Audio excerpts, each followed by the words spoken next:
Welcome to all our partners and stakeholders. I'm very excited to have this many people joining us from 3 different countries in the region, from Jordan, Egypt, and Palestine. Special warm welcome to our colleagues from Palestine. Happy that we can still work while the situation is as it is. So very, very happy to have you all here. Before we get started looking at the risk radar and the sustainable finance compass in much more detail, I would like to take the opportunity to give a very brief overview of who are actually Sparkassen and who is DSIK. DSIK being the short name for German Sparkassen Stiftung for International Cooperation, which is obviously way too long to say every time. So I would like to give a very brief overview of who is Sparkassen Finance Group, then who is Sparkassen Stiftung, the foundation, and again, just a minute or two on the projects in the region. I don't want to take much of your time, but I know some of you don't know us yet. Others know us very well, so apologies. This will be a revision for you. So Sparkassen Finance Group. In Germany, the banking system is based on 3 pillars. So we have the commercial, privately owned banks, such as Deutsche Bank, etc., whose goal is shareholder value and profit maximization. We also have cooperative banks. And then we have this slightly strange beast of the Sparkassen, which translates as saving banks. These are credit institutions governed by public law. They are set up through a municipal trusteeship. So they're actually owned by the municipalities. And they were set up 200 years ago with the specific goal of financial inclusion for everyone. So access to financial services and saving services for everyone, regardless of their income. Today, Sparkassen are the largest bank in Germany, and I believe by volume, even though we're only trading in Germany, in Europe as well. So there is a total of 351 individual Sparkassen, because it is a regional system. So every region in Germany, every town has its own Sparkasse. And just to pick out one number, there is currently around 50 million clients. If you think that Germany has 80 million people population, that is quite a number. So they're really part of the fabric of the social and economic fabric in Germany. Now, the Sparkassen has always had a social and regional development mandate, but we also know that to achieve sustainable growth, profitability is a necessary prerequisite. I just want to share one other slide on this. So Sparkassen are leading the banking sector in terms of corporate loans, very strong position when it comes to SME lending. So this just as one last point on that. Now, who is DSIK?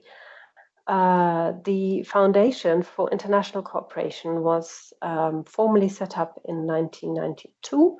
This is a picture of our head office in Bonn. And actually, Sparkassen as banks were requested on an international level as far back as the 1960s to share this different approach to banking. So even in the 1960s, the Sparkassen supported the Egyptian government in setting up credit cooperatives in the Nile Delta.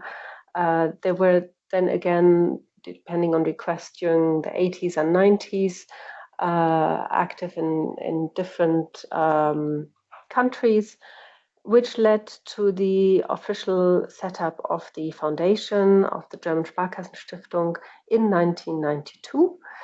One of the highlights is the setting up of the card bank in the Philippines in 1997. They also worked with Grameen Bank. The World Savings Day was introduced in around 20 project countries by 2011, and just 2 years ago we celebrated our 30th anniversary.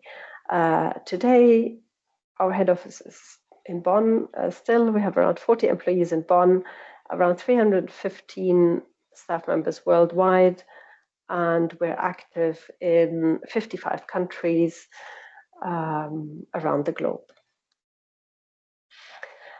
Now, our global topics are climate change mitigation, women in business, displacement and migration, and digital transformation of the financial sector. We always work on a dual approach where we work with the supply side, so the local financial sector, and also the demand side, basically the local population or civil society organizations, NGOs, local communities. So on the supply side, we work with ministries, central banks, banks, MFIs, agri and fintech to improve product development, professionalism, general organization and steering. And because you always need to bring both sides together, we work on financial literacy, economic literacy, and education, business knowledge on the demand side. So this is our basic approach in all our project countries. Just a couple of numbers. In 2022, we managed to create just under 130,000 new jobs globally. We have 1.7 million people who have improved access to financial services, and just over 1 million people participated in training or further educational measures through our project work. Now let's have a quick glance at the projects in the region. So here in Jordan, we've been active since 2020, so just under 4 years now. We have our main project, which is funded by the BMZ, the Federal Ministry for Economic Cooperation in Germany.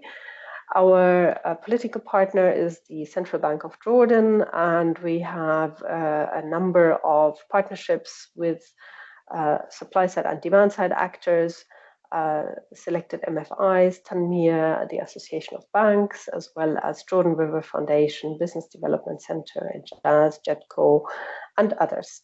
Obviously, over the course of 4 years, quite a lot has happened. The main aim is to increase access to demand-oriented financial services to achieve a sustainable strengthening of micro and small and medium enterprises, and to improve people's financial and economic skills.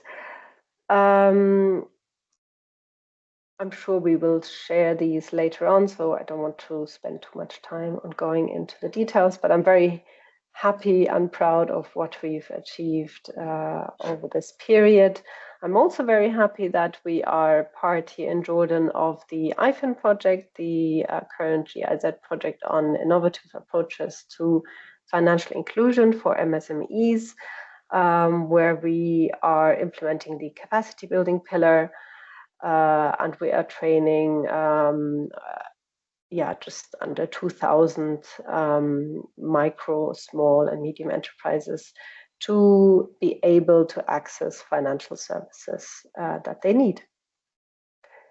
And with this, let me hand over to my colleague, Timo, who is, actually, before I hand over to Timo, let me just introduce, you've met Kauthar. She's our project coordinator and part of our team here in Jordan, and Ziad Al-Rifai. I think you have an issue with your pictures, so many of you know Ziad. You don't know we don't see it? No, I'm sorry, we don't see it, but I think many people know you. Ziad is our finance expert in the team here in Jordan. So very happy to have you all here. And Timo, you're currently setting up our project in Egypt. So if you can just do a quick introduction. We can see you now. Oh, we can see it right now. Good morning. By mistake, the laptop camera on the laptop was off. Lovely to see you. Great to see you. Just a few sentences from my side. Good morning to everybody as well. As Lydia mentioned, I'm Timo Bucher. I'm the responsible person from DSIK for Egypt, where we have just recently incepted a project and are just very now in the ramp up, starting preparatory phase, ready to go. So it's of immense pleasure for me personally to welcome all participants from Egypt this morning. And just as I mean, the sheer interest of this workshop really highlights the importance of the topics we're about to cover. And I am fully convinced that the tools Thomas and the approaches DSIK and Thomas is gonna present in the next couple of hours are of immense value, of huge impact. And I wish everybody a great working environment, lots of fun, lots of insights. Yeah, and have fun, everybody. Thank you so much. Thank you, Timo. Let me then introduce our speaker and expert on the topic, Thomas Konitzer. Thomas, he is currently our regional director for East Africa. He's been working for DSIK since 2012. You have implemented a large number of projects in Eastern Africa with a focus on microfinance sector development, sustainable finance, digitalization of the microfinance sector, capacity building, and MSME promotion, just to name a few. Prior to your life with DSIK, you were a banker in the German Sparkassen sector, where you've had different responsibilities for corporate and private banking in the northwest of Germany. And Thomas has a diploma in saving banks management, as well as an MBA in finance and banking. So thank you very much, Thomas, for being with us and holding this workshop. The floor is yours.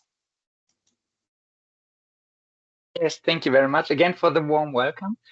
Also, thank you very much for giving me the opportunity to talk about those new tools here of DSIK.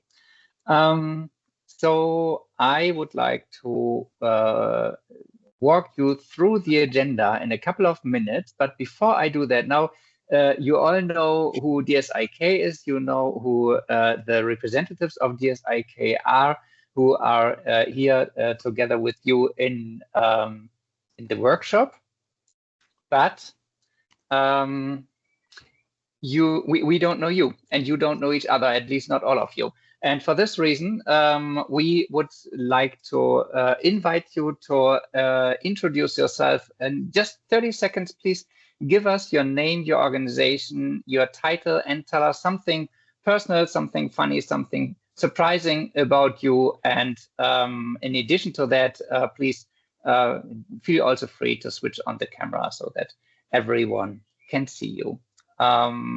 So whom do we start with? Gotha, you have already been introduced by name, but we don't know much more about you. Maybe you would like to start.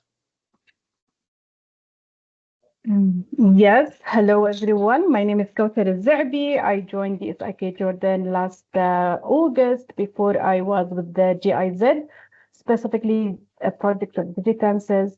I think I would like to share, a fact. I hope that about myself. I hope that you find it funny. Is that I normally, ever since we started the online workshops and online meetings, ever since the lockdown, I all the time, when I talk to other people, I all the time look at myself in the video, in the camera. I don't know why. I don't know what is happening. It raises my anxious make me more a little bit anxious that I can see my facial expression, but it is what it is. So right now I'm focusing on myself. I can't see anybody else, but yeah, good to see you. I hope that a good icebreaker for you all.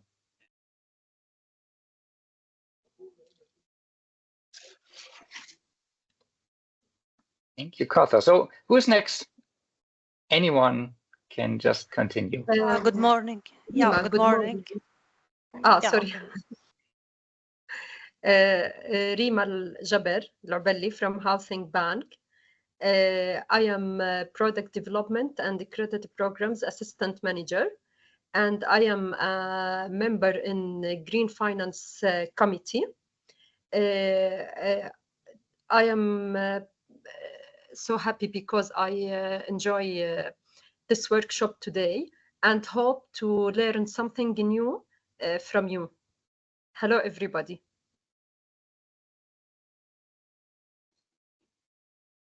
Yes, thank you, Rima. I cannot see two hands raised. I think Manal is the first one, and then we have Ola. Manal, sorry, you can continue. I interrupt you. Sorry, Manal. No, it's fine. Hello, everyone. Good morning. Hope everything's well. My name is Manal Abdullah. I work with Microfunds for Women. I've been working with them now for 8 years. I'm currently a research specialist, and the research team is part of the strategic planning and business development department. Actually, although we have a lot of people I've never met mostly in this workshop, but it feels familiar when Lydia, Kauthar, and also my colleagues in Microfunds for Women are there. So I hope it's going to be like a really interesting and fruitful workshop. Thank you in advance.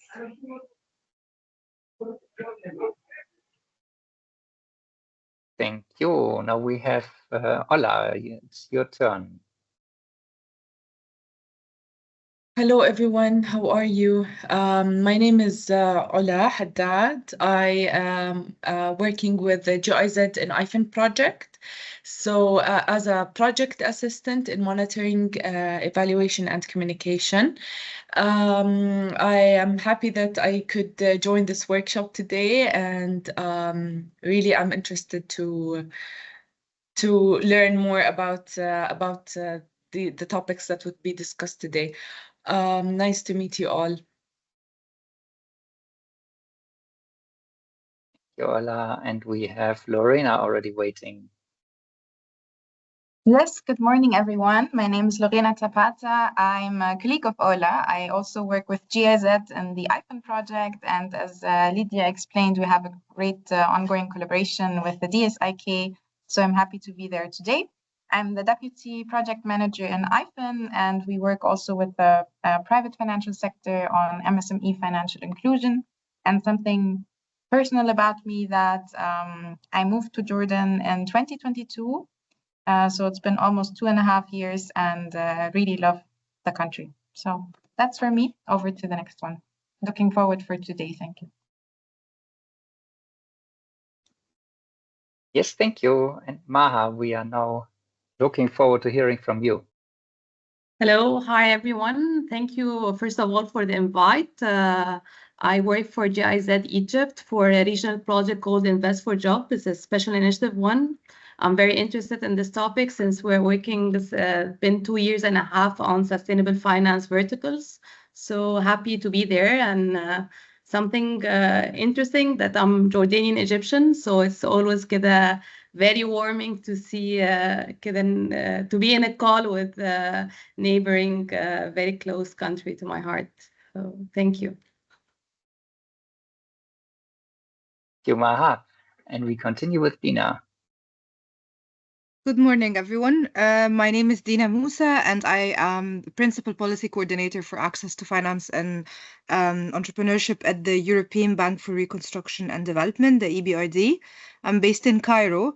And a fun fact, maybe very similar to that of Maha, is that I also do love Jordan. I've been like maybe 3 or 4 times, I don't remember. Been traveling to Jordan since 2000 and I don't know, 9. And it's one of my favorite countries on the planet to visit, and the food there is amazing. So yeah, big fan of Zolatimo Brothers. So, very nice meeting everyone, and I look forward to the rest of the workshop. Thank you, Dina. Bodur is next in line. Thank you. My name is Bodur Lihyari. I work at Microfund for Women as the head of strategic planning and business development. I've been working with the MFW for 10 years now. And I discovered that I don't have anything funny to tell about me, but I need to work on that. But I can say that maybe it's funny that I love to drink the water at room temperature. However, the colas and the sodas has to be very, very, very cold with ice and smoothie. And I'm looking forward to have a good day today and a useful one. Thank you very much. Yes, Fadi is next in line. Hello, I'm Fadi Khalil. I'm heading the corporate business department in Jordan Kuwait Bank. Something personal. Maybe I'm a father for 3 daughters who are Taekwondo fighters. So looking forward to the rest of this important workshop. Thank you very much. Thank you for the introduction. And today we are now waiting for you.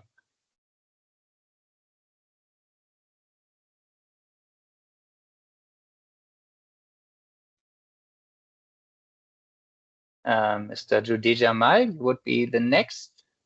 Thank you. Yes. Thank you. I'm Judah Jamal. I'm from Palestine. We have the honor to meet your colleagues in Jordan, Amman, during the Sanabel conference. I'm representing Daman for SMEs. Daman, it's an Arabic word, means guarantee. We have a credit guarantee fund working with 3 MFIs in Palestine. And since 3 years, we are developing what we call it social environmental performance management system. And after the participation in the Sanabel conference, we discovered that there is also governance, which means that social environmental governance performance management system for the MFIs. And we hope with my colleagues from the 3 MFIs who are participating in this workshop to build bridges to integrate what we are developing in Jordan, Egypt, and other parts of the world with what already we developed in Palestine. And I'd like to thank Lydia and Kauthar and all our colleagues who are, giving us this opportunity to be part of this workshop. Thank you very much. And at the same time, if anybody needs any question, we are ready to answer. Thank you. Thank you so much, Sudip. And we can continue with Nohia.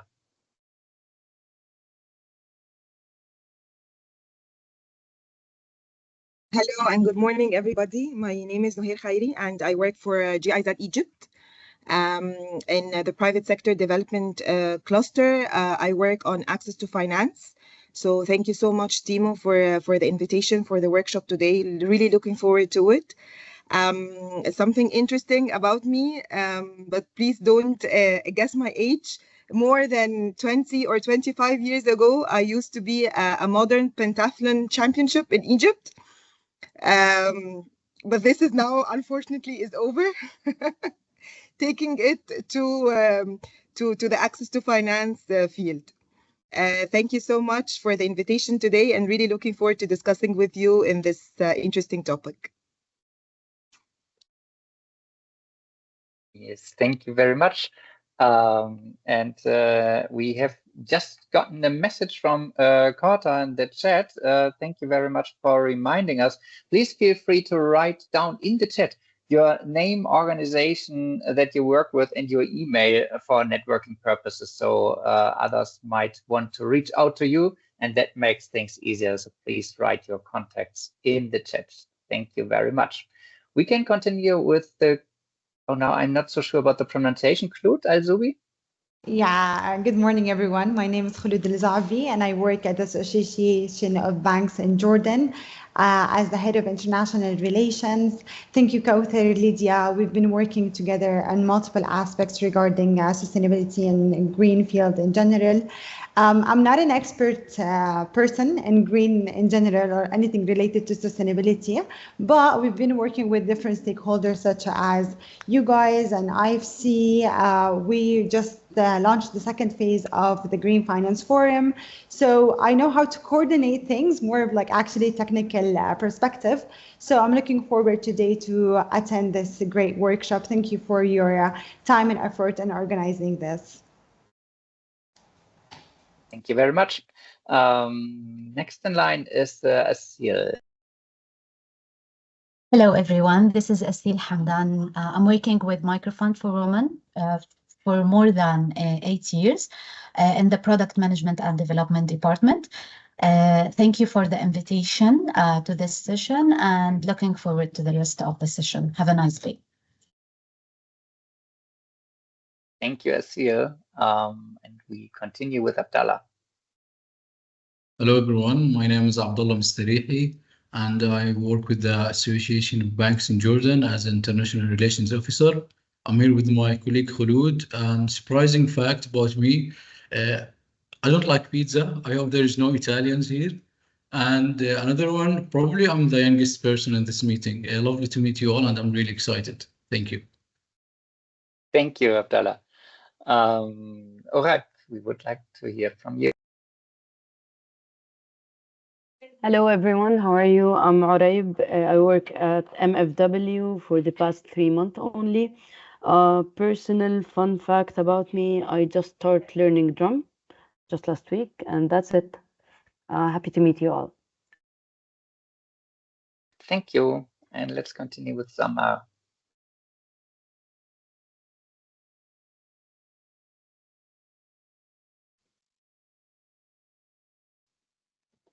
Good morning and hi everyone. My name is Samar Karut. I'm from Palestine. I joined the Daman for SME last year as a credit risk and portfolio manager. I'm so happy to join this workshop today and looking forward for the new experience and knowledge from it. Thank you very much.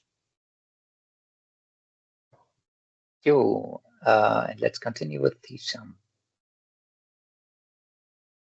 Hi everyone, good morning. I'm Hisham Shatrat, the head of policy and communication at the Association of Banks in Jordan, with my colleagues here, Khulud and Abdullah. Also, my colleagues from the banks from the Green Finance Committee, Mr. Fadi, Miss Mary, sorry, and also Wael Bayari and Ms. Rima Ubeli also. We are working together on the Green Finance in Jordan. Actually, there is nothing fun, but what I'm looking for regarding this workshop is to learn more about the techniques and tools that you provide, so to know more how we can implement that and how we can align that with the Green Finance strategy, what is the role of banks, and how we can cooperate as an association regarding doing or implementing those tools to make forward actions in implementing the strategy. Thank you, everyone. Thank you. Mary is next, please. Good morning, everyone. I'm Mary Nauman from Jordan Ahli Bank. Currently, I'm leading the small enterprises unit in the bank, having experienced 17 years in SMEs banking, corporate banking, and business development. It's always a pleasure to participate in such great initiatives that support Jordan and the community and SMEs to move forward. Thank you so much for this workshop, and we are interested to learn more from your great experience. Thank you so much. Thank you, Mary. And let's continue with Kalbune. Good morning. I am Maha Kalbune from CRAF Information Technology Solutions. I've joined CRAF 2 years ago. And funny thing about me that I can sleep everywhere and anytime. That's it. Thank you. Mahmoud, please, you're next. Hello, good morning, everybody. My name is Mahmoud Jarbour. I work in Microfund for Women as a director of risk. We have many activities and events with the ISK, like sessions and trainings. And finally, we had that panel discussions at the DSIK, about the green finance. Something funny about me is I like these remote calls and sessions to make it in my car. So I started this session initially from my car, then I continued in my office. I'm very excited for this session and what we are going to learn and tools to be used so that we can embed into our day-to-day work. Thank you very much. Thank you. And Maha is next. Hello everyone, my name is Maha Fayoumi from Microfund for Women. I work for 6 years. Thank you everyone. I'm very interested for topic and have a nice day. Thank you, Maha. And Reham, you're next, please. Good day, everyone. I am Riham Shura from Finca Jordan company. I'm working at Finca since 2010, which is 15 years. I'm serving as a project manager, head of centralized back office, and responsible and overseeing diversity, inclusion, belonging, and financial education initiatives.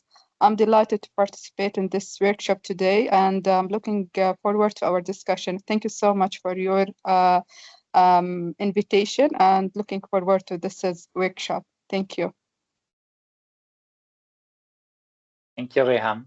And Gufran, would you like to introduce yourself? Good morning. I'm Ghufran Lahyari.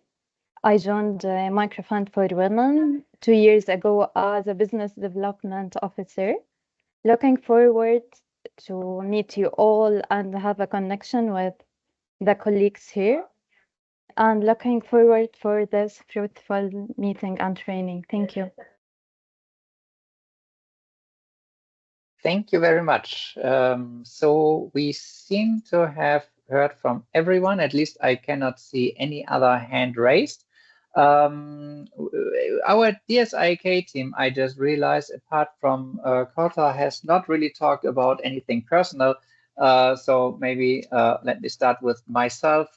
Actually, the very fact that I came to DSIK is related to non-compliance of my former employer with some ESG-related criteria. So that's why I decided to do it a bit differently in the financial sector, because this is possible, and that's why I'm here today. We still have Lydia and Timo and Ziad in the room. Maybe you would also like to share something personal or a fun fact or something. Thank you, Timo. Thank you, Tom.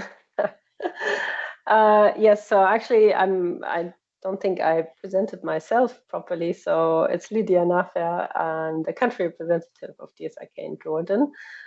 Fun fact, I think now after 5 years in the country, I do a pretty good month.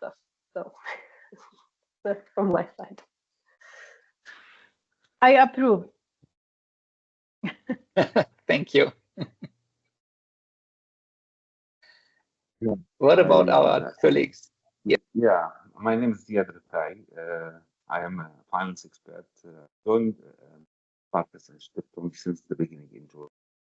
Since start the operation in Jordan.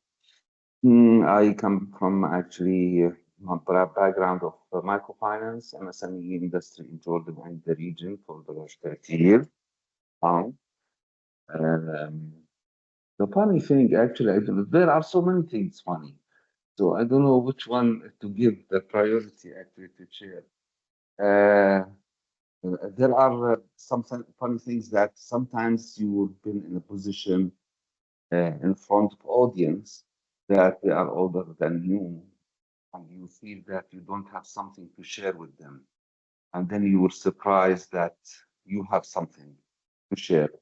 That's what happened to me like 20 years ago. I was in a session in some of the countries in the region, and I was surprised that all the audience were all PhDs and things like that. So I was really shocked. I was prepared, but then I saw that I'm going to tell them about SMEs or MSEs. There should be no more than me, actually. But then I discovered that no, I have things to share. That was really funny and sad. In the beginning, I was feeling upset, and then I saw that I feel comfortable more. So I'm looking forward actually to be among you today and looking forward to the discussions. Thank you. Thank you very much. Now, last not least, we still have Timo, who might also want to share something personal. Yes, from my savings bank, Sparkassen background, I used to be a corporate banker and specified a couple of years into private equity and venture capital as well. Quite a fun fact or interesting fact, the last 3 years I spent in the Caribbean. I was project director of our activities in the Eastern Caribbean, which was a unique experience. And I kind of regret spending less time at the beach than you would expect. Lucky you, I heard there are beaches in Egypt. So thank you very much, everyone, for this introduction, for taking your time. I think it was worth it, although it took a little while. But now we know who we are here in the room, and you have also probably seen that there are a lot of contact details already in the chat. So please feel free to reach out to your colleagues, to the other participants after, or even, of course, during our workshop. So what's next?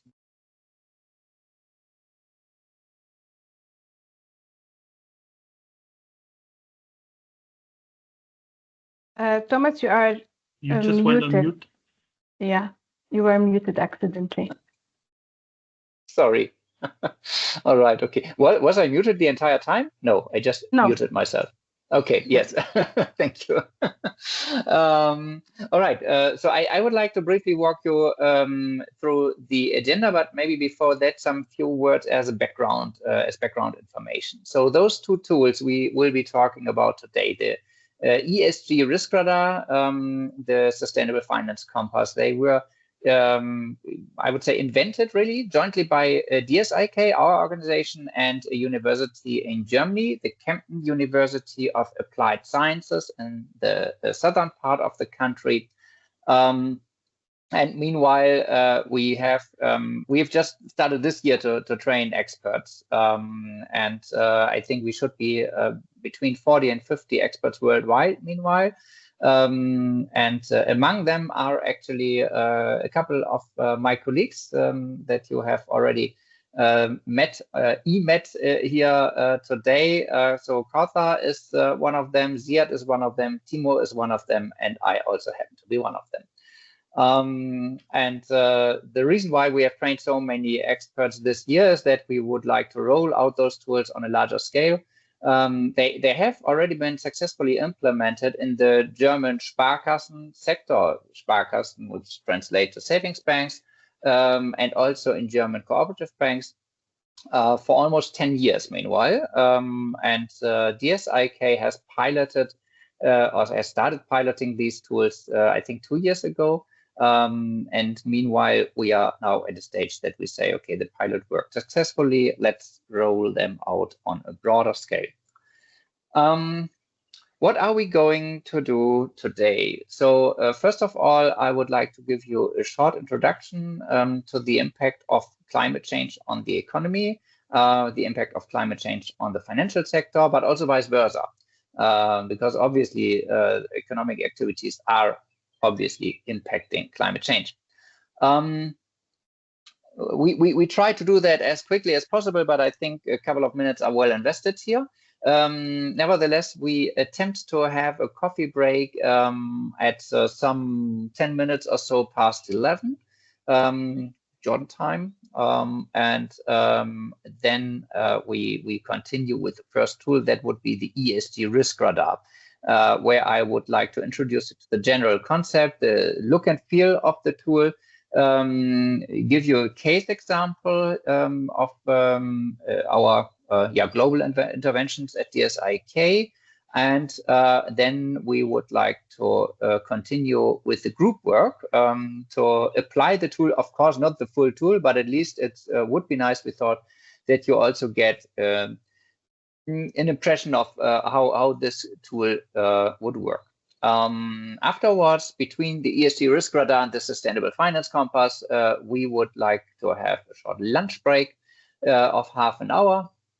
Afterwards, then continue with the second tool, the Sustainable Finance Compass. Very same thing, the general concept, the look and feel, a case example, but instead of having a group work there, we rather thought about individually working with the Sustainable Finance Compass for a couple of minutes.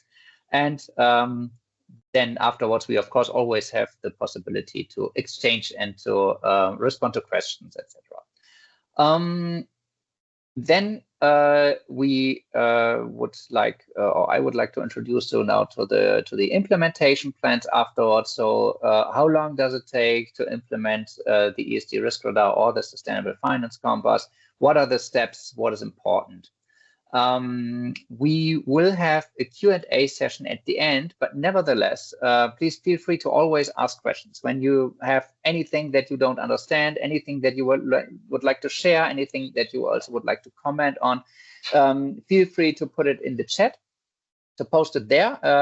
Although I cannot follow the chat at the same time while I'm presenting, but Kauthar will be so kind to help me and to let us all know when there is a question coming up in the chat, and you can of course also always unmute your microphone and just ask whatever you would like to ask. Yeah, with this agenda, I think we can now continue, and our closing, by the way, will be at 2:30 approximately, so that's maybe another important information here at this point. So the introduction, impact of climate change on the economy and the financial sector and vice versa. Let us first start with a brief outlook and perspective. You are all certainly aware that a couple of nations, actually 195 signatories, agreed in the year 2015 in Paris in the so-called COP21 on the Paris Agreement. And the Paris Agreement says we should prevent, or we attempt to prevent an increase of global temperatures of more than 1.5 degrees Celsius compared to the pre-industrial average. You can also see here that, I hope you can see my cursor, that we were there when this slide was produced in the year 2021. There we were at 1.2 degrees Celsius compared to the pre-industrial average. However, in the last 12 consecutive months, talking from now, we have already seen the threshold being exceeded by 1.5 degrees. So we have actually been here in the past 12 months in average worldwide. So in Paris, actually, the 1.5 degrees was what they thought would be ideal and still achievable.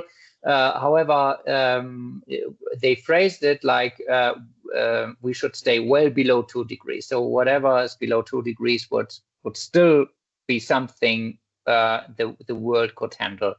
At least this is what the politicians, the scientists who met there thought. So where are we now? If we look at the current policies that are already in place, if we just continue with the current policies that are there, then we would reach somewhere between 3.6 degrees and 2 degrees Celsius. The mean would be 2.7 degrees. That is far beyond what the Paris Agreement signatories were thinking of. Even if we fulfill the 2030 targets, then we would still be in a range between 3 degrees and 1.9 degrees, which is still too high, obviously. If we look at the long-term pledges and the 2030 targets, we can already see we are getting closer. That would be between 2.6 and 1.7 degrees. The mean would be 2.1. That's not really 2 degrees, but coming close.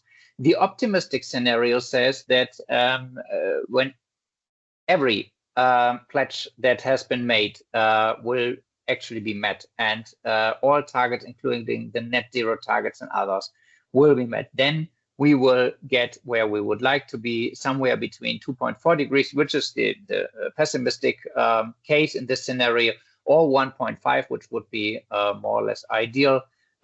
Somewhere there, that would be where we would like to be. However, you probably also have all observed that it does not really work that smoothly with the implementation of the actions that have been agreed. So we are actually not here at the moment. We are still somewhere here.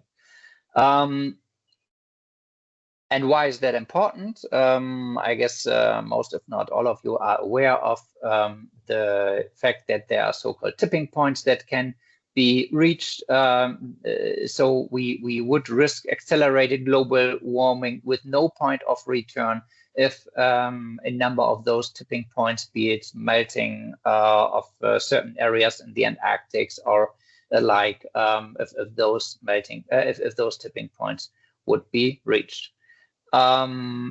6 years ago, the IPCC member Deborah Roberts said that the next few years are probably the most important in our history, and that is, as I said, 6 years ago, we are still at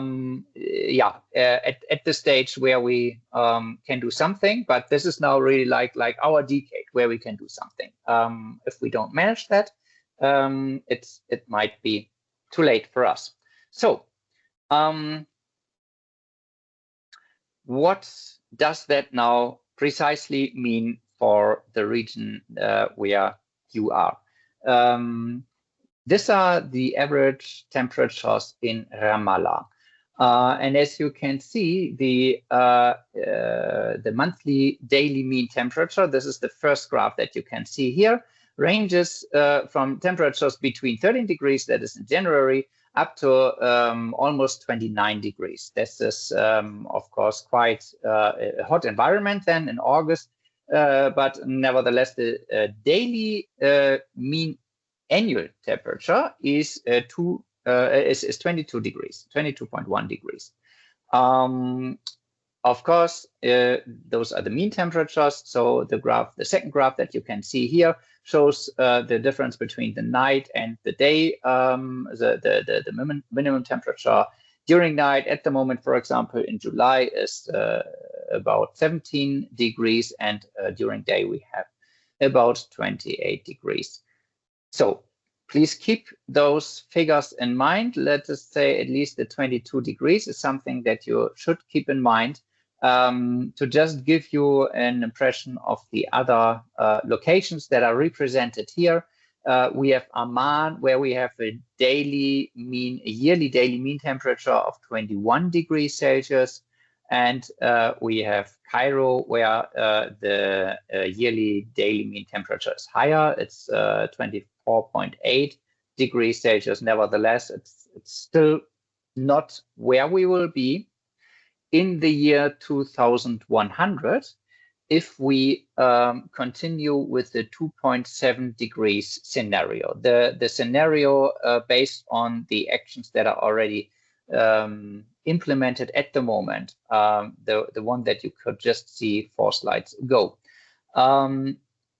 This is a heat map of the year 2100, a forecast of University of Exeter, and it shows the mean temperature rise globally to 2.7 degrees, but of course we don't speak. We don't have an equal rise of temperatures worldwide. So there are some zones that are particularly affected. And I would like to draw your attention to those purple zones that you can see here. Many of them in Africa, but also here on the Arab Peninsula. There are some in India, there are some in Indonesia, Australia, and Brazil, and also other parts of Latin America. Those purple zones mean a yearly mean temperature. So that is not the maximum during a day, but the yearly mean temperature of 29 degrees. This is 7 degrees more than we could see in Palestine, and still 5 degrees more than we could see in Egypt. And those zones are called, from scientists, they are called death zones, so not permanently inhabitable.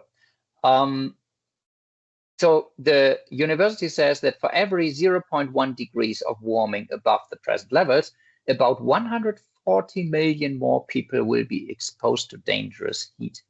And what do we expect when we are talking about such temperatures? Obviously increased mortality, and we have seen that already in heat waves that were hitting especially Africa, for example, in March.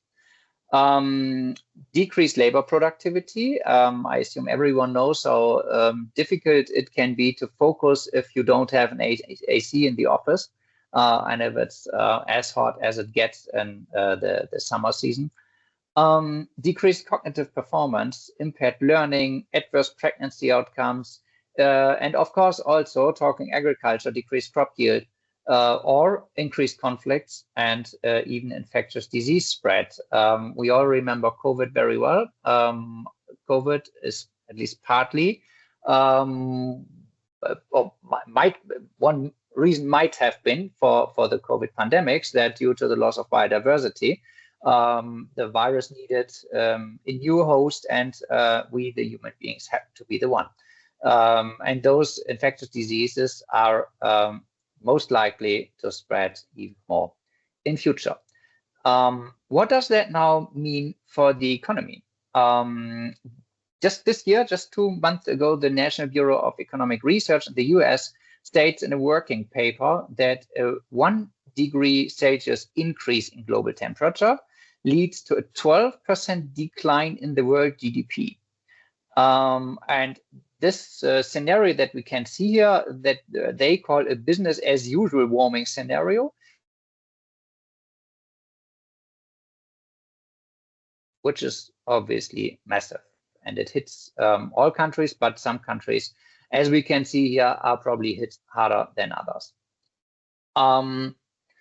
The German Potsdam Institute for Climate Impact Research also talks about this business as usual scenario and says the damage to farming, to infrastructure, to productivity, to health from climate change will cost approximately 38 trillion USD per year by the year 2050. So this is where we would be in, not in the year 2100 here, but in just 30 years or 26 years to come.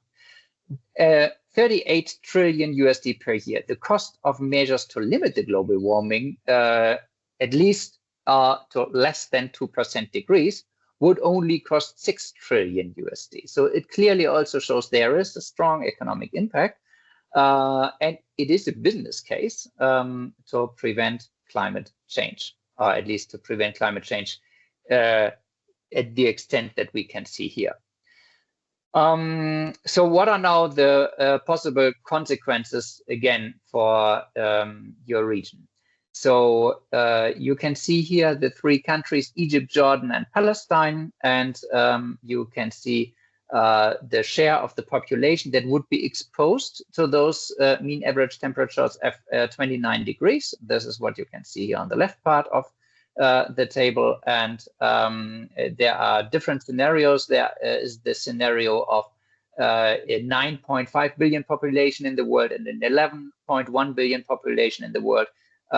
You know that we are, of course, talking about population growth at the same time, but the difference is not that high. So in Egypt, there would be approximately 1.5 million people who would live in those so-called dead zones, who would have to relocate, obviously. In Jordan, it's just 7,000. In Palestine, it's no one. And the land area that would be exposed to those temperatures would be in Egypt 98,000 square kilometers, in Jordan 58 square kilometers, in Palestine no area would be affected. So given the huge population of Egypt, 1.5 million is of course just a fraction. Nevertheless, those are quite some people who need to go somewhere, and even if your countries are not affected by those so-called dead zones, you can see there are also other colors. So it is not purple, but it's very dark red to blue that you can see here in this region, which means the temperatures are growing significantly compared to the temperatures we have today, and of course compared to the temperatures in the pre-industrial age.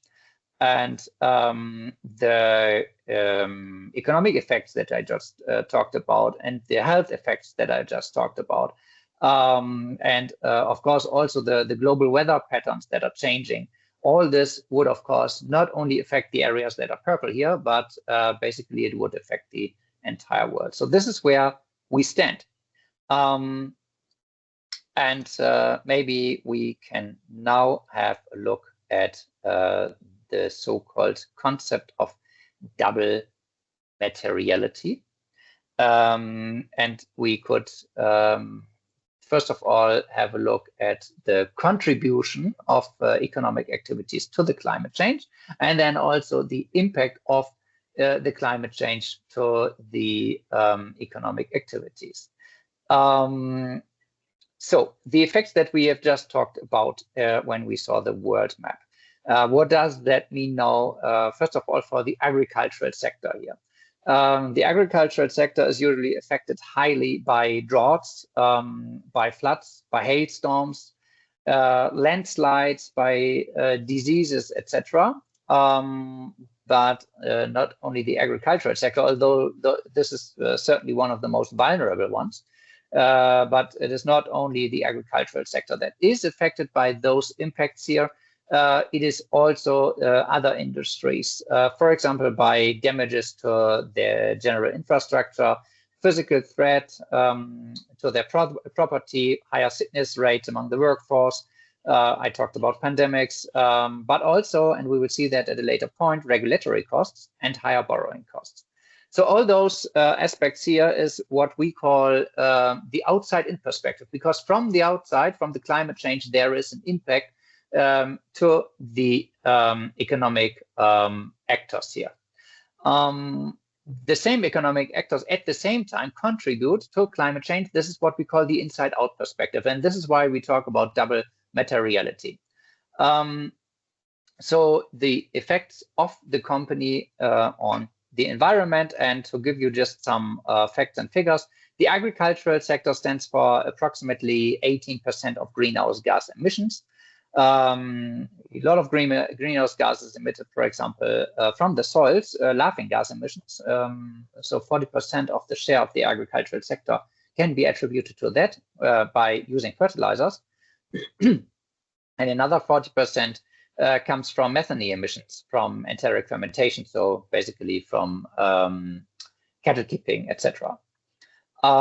But it's not only the agricultural sector, obviously, also the energy use in the industry stands for 24%, plus another 5% industry-specific greenhouse gas emissions that are not energy related. So the industry, including energy in total, stands for approximately 30%. Transport, 16%, energy use in buildings, 18%.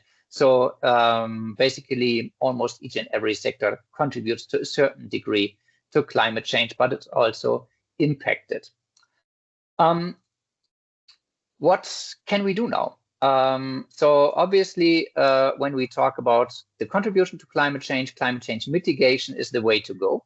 And there are just some measures mentioned here that could be soil quality and manure management. It can be emission reduction. It can be measures for higher energy efficiency, better product design. Circular economy is, of course, something that would help to mitigate the greenhouse gas emissions. But whatever companies are doing here, they are just minimizing their contribution to climate change. They are not yet dealing with the impact of climate change. This is another thing. And this is what we call climate change adaptation. So this could be dripping irrigation for farmers in dry areas, for example. It can be flood protection. It can be disaster prevention. Even taxonomy measures are part of climate change adaptation.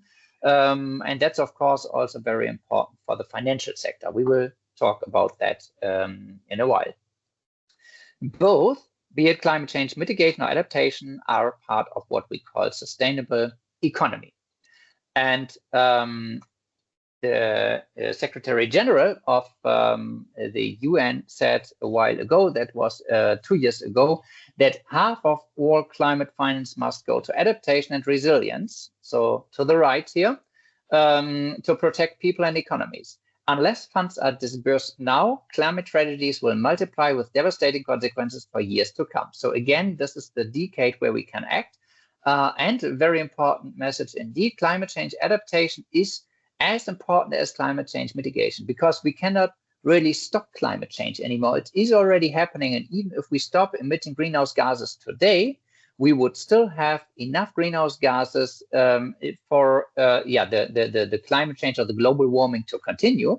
And that would mean that the impact of climate change to the economic actors would also continue. So that means that if we do not at the same time adapt to the climate change, to the consequences of climate change, then we will face severe losses and other difficulties, as said.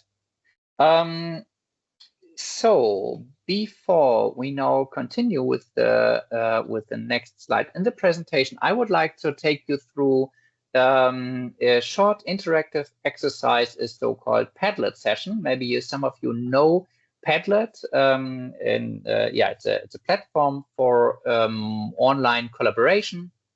And I would like to ask you in this Padlet session to think of the benefits and drawbacks that come with sustainable economy, because obviously there are opportunities and at the same time there are risks and costs. The link for this Padlet session will be shared in the chat in a minute, but you can also do it on your mobile if you just use this QR code that you can see here on the screen. Those are two examples that I show here. For example, the benefit of sustainable economy could be that it is morally fair for the next generation. One drawback could be that everything is more expensive. This is obviously very this is a no-brainer. You can give more sophisticated responses, and you will find a small plus when you screen this this QR code. If you press on this plus, then you can post something and you can then choose whether this is rather a benefit or a drawback, and can put it to either of the two categories. So please feel free to start posting, and we will follow your ideas with the screen that I will share in a minute. And then we can see your ideas. Let's do it for 2 or 3 minutes. The post will be anonymous, so no one will see who posted anything. And then now feel free and please be creative.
All right, very good. You have already given us a number of ideas that we will certainly get back to in the rest of the session.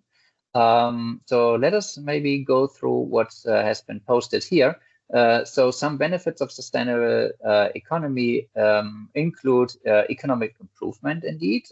Local communities can be directly developed by corporate citizenship, interesting aspect. Saving resources, more profits, new business opportunities and markets. Yes, there is a lot of optimism here in the chat. Lower expenses on the long run. Yes, investments will bring more jobs, advancements and development of new technology. And we can see that already happening. Public health improvement, making opportunities for next generation. So there are not only economic aspects, but also ethical aspects, obviously. Keep our Earth for next generations, indeed. Hopefully support the survival of humankind, as we could see on the previous slides that we went through. Sustainability for the next generation and resources, new job opportunities in green technologies and resource efficiency. Yes, indeed. And new markets emerge, protect natural resources, market opportunities and new business sectors. Yeah, you are thinking in similar ways here. Economic improvement, yeah, we did already have a lot of positive aspects here. There are some drawbacks, obviously, widening the gap between developed and developing regions. This is a very unfortunate fact that we could clearly see when we looked at the world map, and I think it is part of our our mission in development cooperation to prevent that as much as we can. Technological limitations, indeed, yes, it's not possible to capture greenhouse gases to the extent we would like, etc. Expensive resources, yes, and we will see that later. Lack of knowledge still, yeah, we are working on that here, but it is there. Requiring social and cultural shifts, which is a massive task, I would say. And it will require a lot of change of business practices and financing mechanisms. We can be part of this journey. Shortage of awareness, higher taxation rates, yes, transition costs money, impacting our lives negatively by reducing our usage. Well, yeah, it is impacting our lives, I would say. To what extent this is negatively, this is certainly a personal opinion. It may be costly on the short run. It probably is. Businesses can fail more easily. Long-term positive impact, I assume this was supposed to be part of the benefits section here. And risk sector, risk mitigation procedures need to be considered. And this is something that we will be talking about in a couple of minutes. We still have a new aspect that has been brought up here, political conflicts as a drawback that we already can see in some regions, by the way, and fair development as an opportunity. So thank you very much for your many contributions. You are already ready, I can see, for the continuation of this session here. Let us go back to the presentation, and thank you for your participation in this exercise. So we are back in the presentation. Just shift to the next slide here. The next aspect that I would like to walk you through is where sustainable economy meets sustainable finance. So the last slide we saw was about sustainable economy, sustainable businesses, that is both climate mitigation and climate adaptation. Now the financial sector comes into play. And obviously, so we first talked about the companies, the economic actors on the previous slide with the double materiality. Now the companies are affected by climate change in manifold ways. So we have direct consequences of climate change that we have already talked about. So those are the physical threats to the environment of the companies, to the companies themselves. And companies means everything, including agricultural businesses here. We do have market change, and that's what also some of you mentioned in the Padlet exercise. So it is an opportunity to develop new products, to develop new technologies, and that, of course, does also mean that we will see effects of technological squeeze out, and old technologies, greenhouse gas technologies, so to speak, will certainly vanish at some point, and new technologies will take over. And we, of course, can see that already, for example, in the energy system. So solar power is increasingly important. Wind energy plants are increasingly important, etc., compared to coal, compared to oil, gas, etc. And then we have political initiatives that are also caused by climate change. So the governments are reacting, and they try to influence the market change positively, for example, by subsidizing green energies or by taxation, etc. And at the same time, they are influencing the companies. Taxonomy is one of those examples. We will see that there are companies that are really facing quite strict regulations today and in future when we talk about the ESG Risk Radar. This is all affecting the companies, obviously. Then we have the banks and the microfinance institutions, the savings and credit cooperatives, you name it. And what they do is transformation financing, obviously. So wherever there is a chance for companies to adapt to the requirements or to the effects rather of climate change, to explore new markets, to develop new technologies, all those things need to be financed, and this is where banks come into play by transformation financing. We do, of course, have an important role of the banking supervision. The banking supervision is mainly concerned about the risks. Companies with an increased risk, increased ESG risk, do also mean an increased loan default risk for the banks, and that means that ESG risk management plays a more and more important role in the banks. And this is also something that the banking supervision tries to enforce in, I would say, more or less all regions in the world. When we talk about the opportunities of the markets, there we talk about action-based sustainable finance. So companies take action because they see opportunities, they see good business models, green business models here. And that would be action-based sustainable finance by the banks, microfinance institutions, etc. Then, of course, also risk prevention, preventing risks of companies does cost money. So be it, I don't know, we talk, for example, about irrigation systems or so. That is not anything, that's not really a business case. The farmer would not buy an irrigation system just like that. They do it because the droughts are longer, or they are hitting the farmers harder than before. They need irrigation, and that is preventing them from the risk of losing the harvest. And that is risk management from the company's perspective, and financing, that is risk management from the banking perspective. This is risk-based sustainable finance. And then we also have the society and the NGOs playing a certain role. For them, it's not that much about risks or actions or opportunities. It's rather about the moral aspects. And you also mentioned a number of moral aspects in our previous session on Padlet. Saving the world for the next generation. That is nothing else but value-based sustainable finance. If you do something, be it climate change, adaptation or mitigation, maybe more mitigation than adaptation in this case, preventing the increased emission of greenhouse gases for the next generation is value-based. So last but not least, as I said, this is the business case for the companies and the business case for the banks. They do not have to spend money just to prevent risks. without increasing their revenues.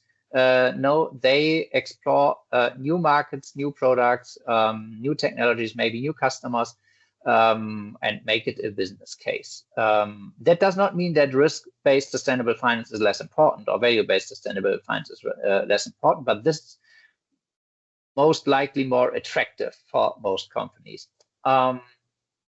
Yes, so that would be the model of a sustainable economy meeting sustainable finance.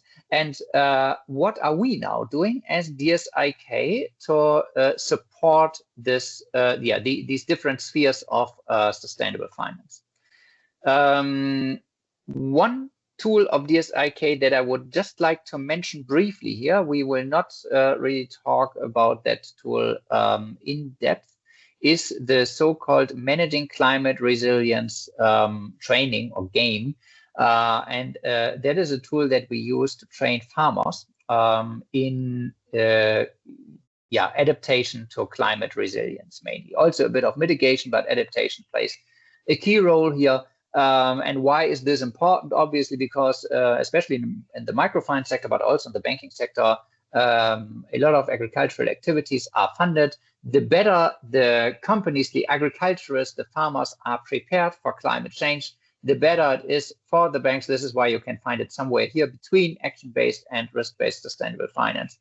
That is, as I said, a training tool. Now, the Sustainable Finance Compass. This is one of the tools that we will see today. The Sustainable Finance Compass plays a role also in both aspects, I would say. Action-based, risk-based, even value-based. We look at the SDGs here, the Sustainable Development Goals. We look at ESG criteria in the Sustainable Finance Compass, and we are assessing financial institutions. I think that would be it for now. I will take you on a deep dive a little later then. The ESG Risk Radar is the first tool that we will present, and that is very obviously, it's called Risk Radar. This is to support risk-based sustainable finance. This is to support assessing the risks of economic sectors in the loan portfolio of a financial institution. So in brief, we have different like objectives or target groups with the managing climate resilience tool. We have the farmers who better understand the impacts of climate change and who can take adaptation measures and build resilience against the effects of climate change. We have the ESG Risk Radar, where the loan portfolio is screened, so we identify sector-specific ESG risks and we can future-proof the risk management strategy. And last but not least, the Sustainable Finance Compass helps financial institutions to systematically assess and take measures. To systematically assess and measure the sustainability of the financial institution and to enter into transition planning. So where do we apply the Risk Radar? Okay, Germany should also be read here on this map, to be honest, because this is where it started. But we have applied the Risk Radar only in a few countries so far, including Mexico. In Latin America, we have done it in Georgia and Armenia in the Caucasus region, and in Bhutan in the Himalayas. But you can also see some dark gray regions here, and this is where we see specifically high potential for the ESG Risk Radar. And I am sure this is an old map because Egypt is not, neither Egypt nor Palestine are in dark gray. They should be, I'm sure they are, otherwise we wouldn't be here today. But you can see there are also other regions in the world where we have projects where we think we can launch the ESG Risk Radar. At the moment, we are implementing it in Tanzania, for example. The Sustainable Finance Compass has been implemented in more regions, not only Mexico, but also in Costa Rica and Latin America. Same countries in the Caucasus and in Bhutan, but also in Central Asia, in Tajikistan, and in Eastern Asia, in the Philippines and Indonesia. And again, here we can see many countries in dark gray. So this is where you can see the strategy of DSIK, we would like to roll out the tools on a broader scale. So you had some patience. It is already half past 10 here, so it must be 11:30 in Jordan and Palestine and Egypt. We would like to invite you to a coffee break, 10 minutes, and to meet again here in 10 minutes from now, back in the plenary session. And I can see you are waving your hand, Kotta. Maybe you have an announcement to make. No, actually, I'm not waving my hand, but I'm just, yeah, we need the coffee. So thank you very much for this one. And yeah, see you in 10 minutes. All right. Enjoy your coffee, everyone. See you in 10 minutes. Thank you. Oh, hello again, everyone. I hope you all had a good coffee break or tea break, health break, whatever. Maybe you can just let me know if you are actually back. Maybe some of you can just raise their hands, their voices, or switch on the camera so that I know that I'm talking to someone. So I do see some reactions, some thumbs up, very good. Great, more and more people are reacting. All right then. I think we seem to be maybe not yet really complete, but a couple of us are already back in the room. So I suggest we wait one more minute and then we continue with the presentation.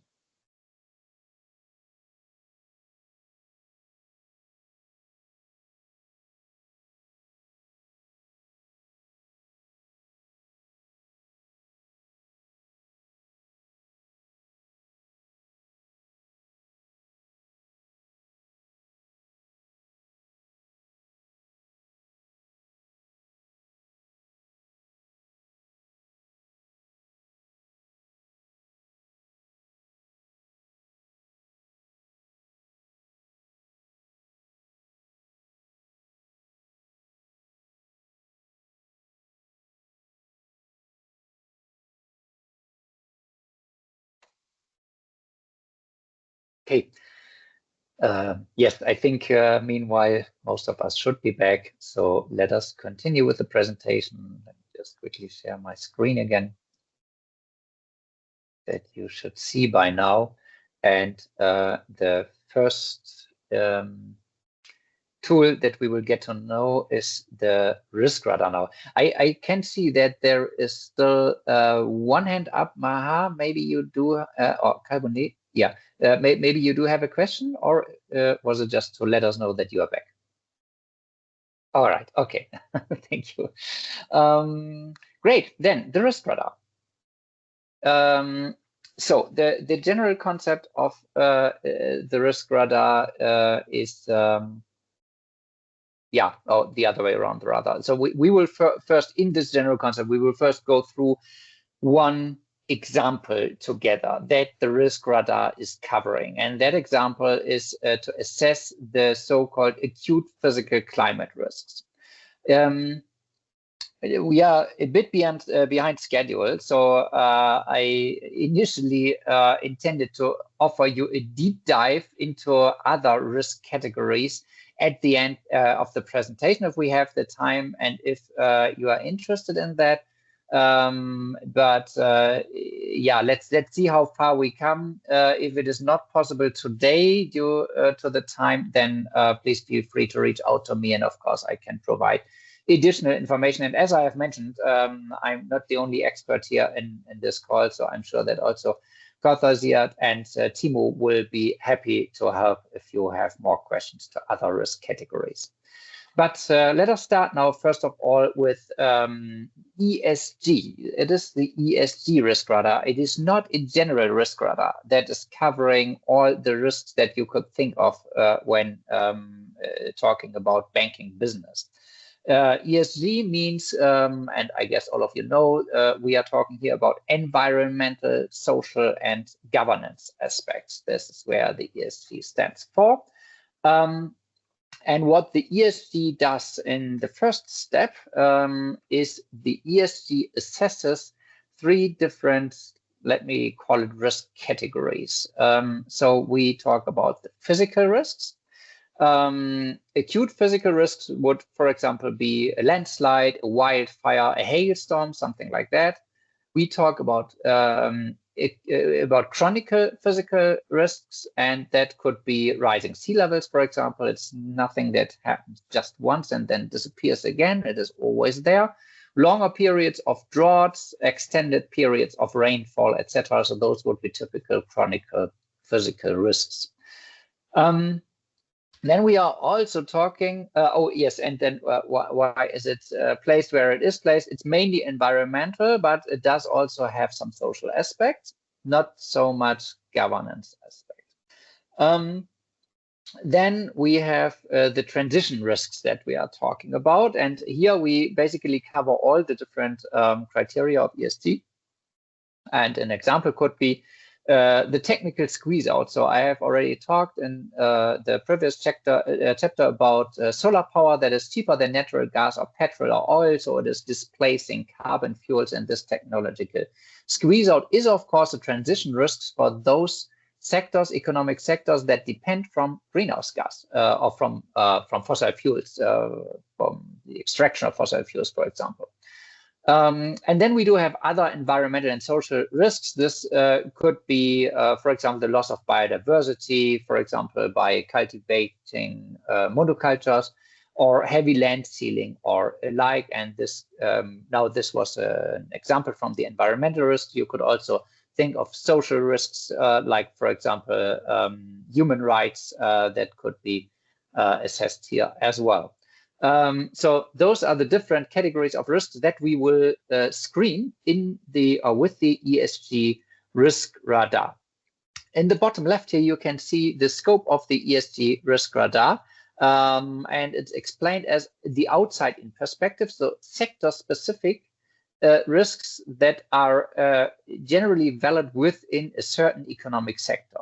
And we will later use such graph with an x-axis and a y-axis. And here we will see on the vertical axis the sector rating. So we will assess and analyze each economic sector that is relevant for the financial institution. Now, this does not really tell us anything about the individual risk of a loan customer of the institution. And this is why we assess the very same risks on individual level. This is what you can see on the right-hand side. So it is basically, it's the very same as you can see. So it's physical climate risks, it is transition risks, it is other risks, and the scope of the ESG due diligence is shown here on the horizontal axis. So on this graph, we will at a later point, allocate the specific customer that we are talking about. In the case of bigger companies, it does also make sense to have a closer look at individual governance risks, but for smaller companies, it is not that relevant. So in summary, the Risk Radar generates information on ESG, and specifically, as you can see, because it is part of each risk that you can see here, specifically environmental risks or climate-related risks at sector level, left-hand side, and counterparty level or borrower level on the right-hand side. So while we are often focusing ecological aspects, of course, social aspects become increasingly important. And you can see that, for example, in new directives and regulations in Europe, we have the so-called European Corporate Sustainability Due Diligence Directive. And this is, of course, also related then to social risks. This tool, and let me show you 2 more boxes here. This tool is relevant for banks and microfinance institutions. It can also be relevant for central banks. So what we do, I already mentioned that, is we try to place a loan customer somewhere in this graph, high sector risk or high individual risk or both. And then we can see that obviously where you have both risks very highly rated, sector risks and the company risk, then you are in the red zone here. That stands for a fairly high risk. And the closer you get to the bottom left corner with lesser sector related risks and lesser individual risk, the greener you are, the lower the risk is. So why is this relevant now for banks and microfinance institutions? Obviously, the more customer they have that are in this reddish sector here with high risks, the worse it is for their loan portfolio. So this information can really be key. And I think for most of the financial institutions that are represented here, that is not really anything new. Of course, you are assessing the specific, first of all, is if the sector, does the sector come with particular risks, yes or not, yes or no? And if so, does this individual customer have risks? But what you may not do at the moment is really assessing the ESG related risks. And this is what is happening here now. Why is it an interesting tool for central banks as well? Because it tells you something about the risks in the economic sectors in your country. And that is, of course, important also for the regulatory requirements that could be put into practice in the different countries. And we will see an example where a national bank in one of our partner countries has done that in Georgia. The National Bank of Georgia is working with this tool. We will see that later in our case example. So this tool has been implemented over 100 times in Germany for savings banks and for cooperative banks. And yeah, as I mentioned, also for a couple of banks and even central banks in Latin America and Asia. So let us have a closer look at the risk radar now. How does it look like? And that is the ESG Risk Radar. You can see here that all risks that we talked about, physical climate risks, transition climate risks, and other ESG risks are mentioned here. You can see that each of those risks are then kind of subdivided into, I would say, sub-risks, let us call it like that. So physical climate risk can be acute, can be chronic.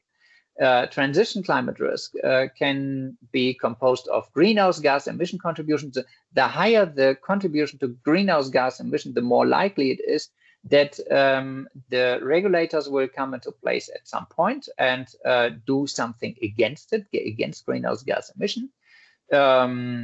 We can talk about transitional intensity, and that comes again with 4 subcategories, let's call it. The probability of regulatory change. The higher the probability of regulatory change, the more pressure on the companies to adapt to this change, of course, and that comes with costs. Economic impact of such regulatory change, maybe it's not just about regulation, about transparency, about reporting requirements or something. Maybe it is also about changing the business model or so, and that, of course, means in additional risk. Then we have technological change. We talked about technological squeeze out already.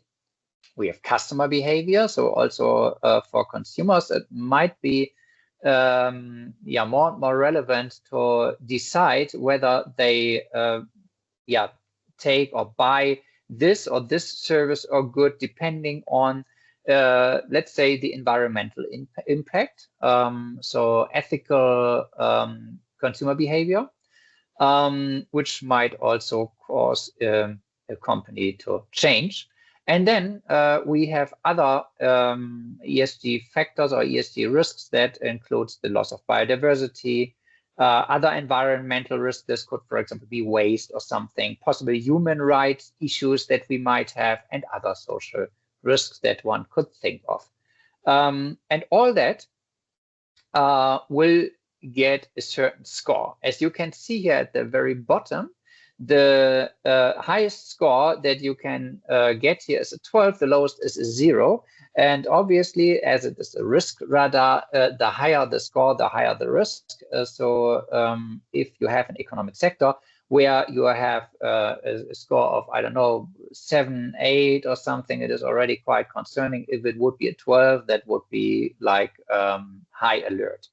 But other sectors are always there that have just a minor risk, and they score maybe with a 1, a 2, or 3 or something. How do you compute those risk scores here? Just by adding the scores of each risk category. So for each risk category, you can score between 0 and 4. If you score 4 in all categories, this would make it a 12 in total. How do you get to this score in each risk category? You score the sub-risks again from 0 to 4, and there's a weighting. So for physical climate risk, as you can see, 50% stand for the acute and 50% for the chronic physical climate risk, etc., etc. So it's the same in transition climate risk. For the other ESG risks, this is rather a simplified method. It's just a yes or no. So is there a loss of biodiversity that comes with this sector? Is this part of the usual work in this sector? Then you would say, yes, there is a loss of biodiversity. You would score it, you would give it a 1 as a score, and you ask the same questions in the other categories. So this is how the scoring systematics work. Quite plain vanilla, I'd say. So not very complicated as it seems, but there is some work behind that. So first of all, you might wonder, okay, why should I decide to give it a 0, a 1, a 2, a 3, a 4 as a score here, for example, for physical climate risk or something? There is a definition, and the definition says that if risk-related developments, ESG risk-related developments, one has to say, in this economic sector are theoretical. They are actually not really relevant at the moment. There is no proof of any ESG risks in this sector. Then you would just score it with a 0. If you would say, let us go to the very bottom of the page, the ESG risk-related developments threaten the entire existence of the company, or maybe even of the entire economic sector. And everyone says so. They're universally recognized as such. Then you can say we are talking about an existential ESG risk, because the entire existence of the sector or of companies in the sector are threatened. And level 1 to 3 are anything in between. So maybe to take the middle here, level 2, risk-related developments are obvious. We can see it, we can observe it already. There is a widely accepted proof of their potentially harmful impact. So that would be a 2. If it is just perceptible, it's a 1. If it is already significant, considered as very serious, then it is a 3. So it is still,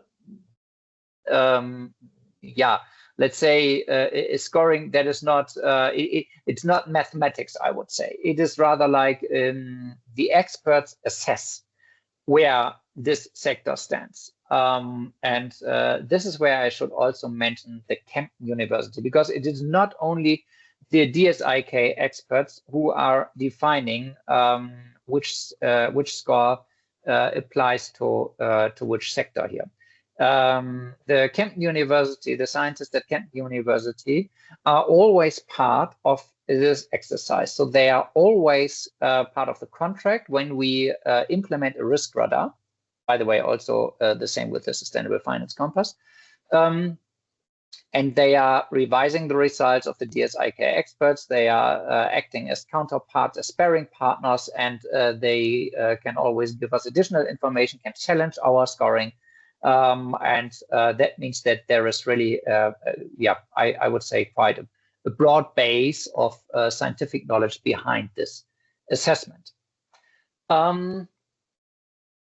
Now, how does it look like then if it is applied? It's the very same slide that you have seen before. Now this is a rated one.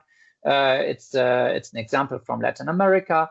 And here you can see the sectors already indicated in this sheet. It's agriculture, forestry, and fishing. And in this sector, it's growing of non-perennial crops. So there is a systematic of a scheme, I would say, of economic sectors that is used in the EU, and that is basis of the definition of those sectors so that you can also compare them globally.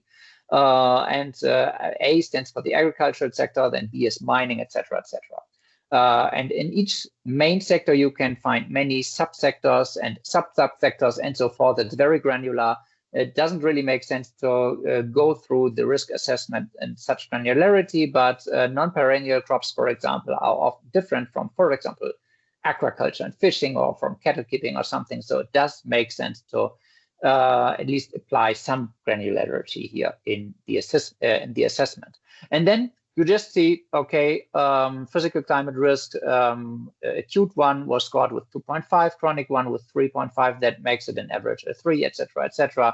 This is how they assessed this economic sector of agriculture, forestry, and fishing, or rather the non-perennial crops. And the total sector score was 8. That is quite a bit. And we will see, we will see how difficult it might be to deal with those risks in a couple of slides when we look at what we call the heat map. But first of all, let us have a closer look at this first scoring here. Physical climate risk, acute, scored 2.5. Why? For each of the subcategories, we have, again, an assessment.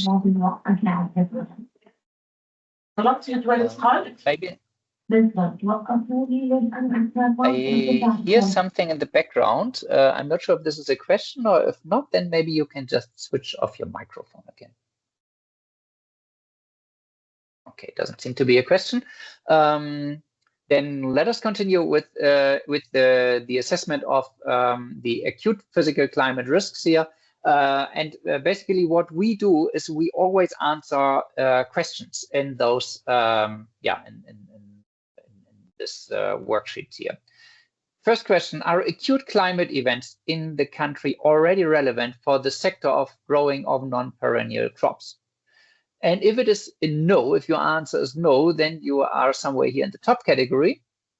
However, this is not very likely. Actually, I don't think there is any economic sector that is not at all threatened by acute physical climate risk, because there's no area in the world where acute physical climate risk cannot hit you. But should it be the case, then of course you would tick the box no here, and then it would be a 0, and the exercise would done for acute physical climate risk. If you say yes, then it is already a score 1, and if you say yes, it is very likely even, then you even score 2. So then you do already have some climate risk score here. But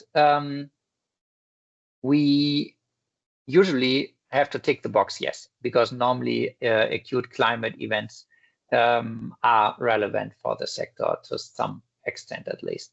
And then we go through the more detailed question. So can we observe loss of assets or property?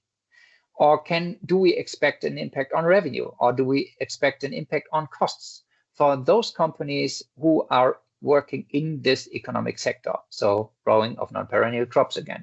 And then you can see some score was provided here, and then you might wonder where this score comes from. So why did we say 0.25 here and 0.5 here?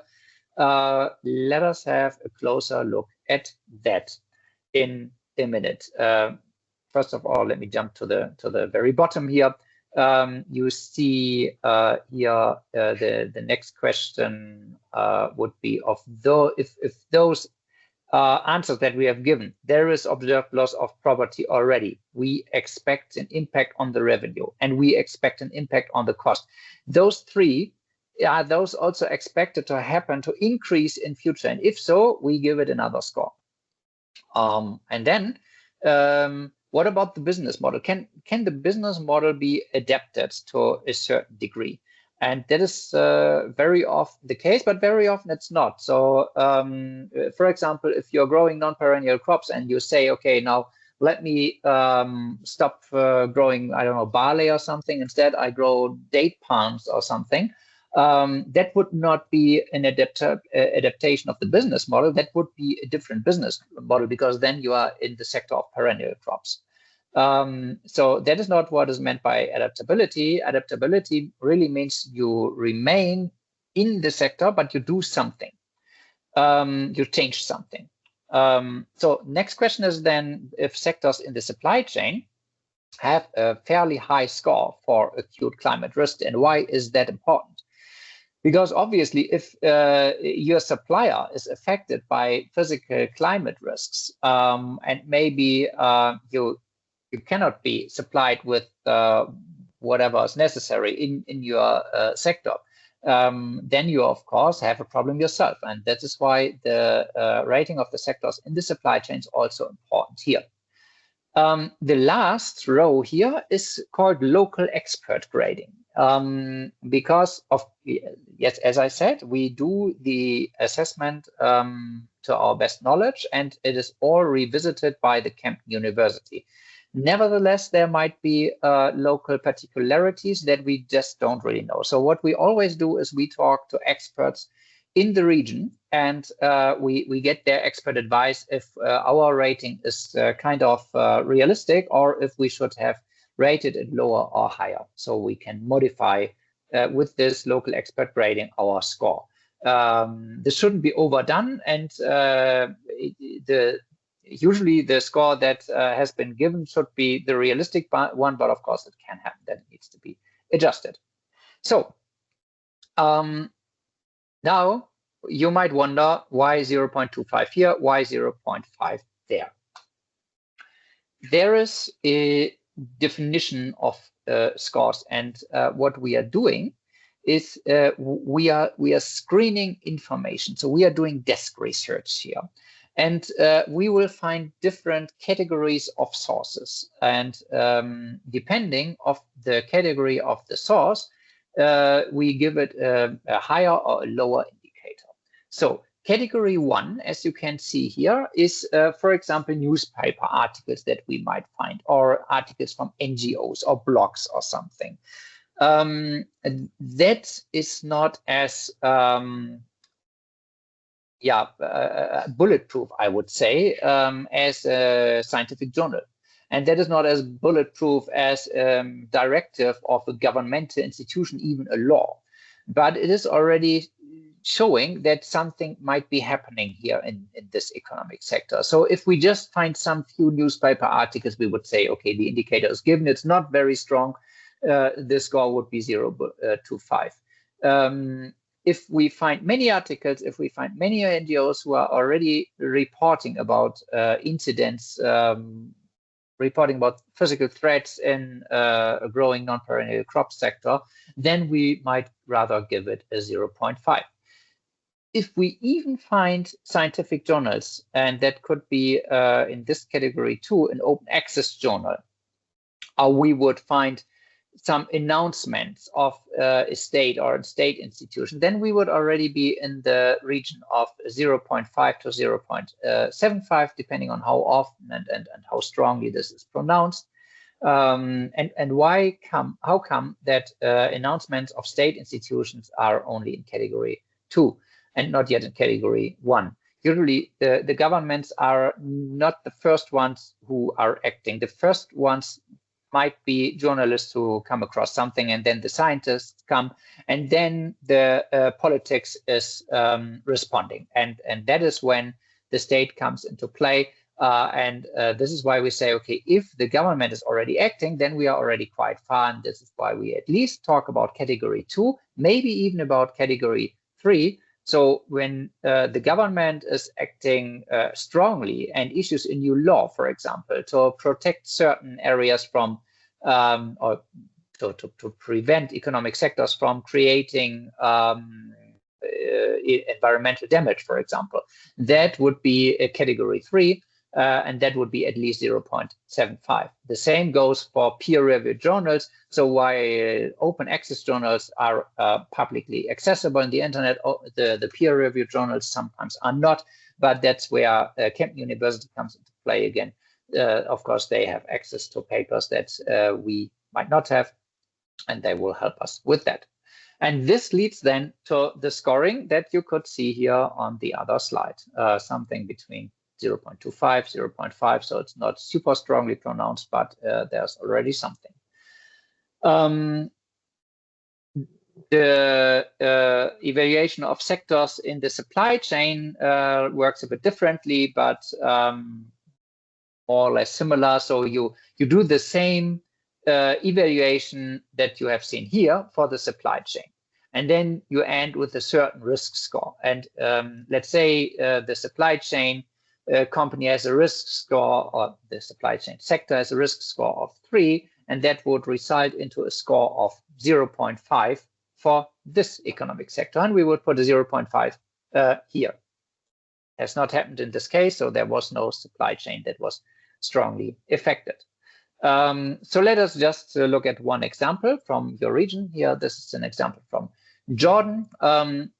So the Ministry of Environment of Jordan has issued the Climate Smart Agriculture Action Plan, and in this climate change, in this Climate Smart Agriculture Action Plan, they say something about growing perennial crops here or annual crops here. It is about barley in this example that I'm showing here.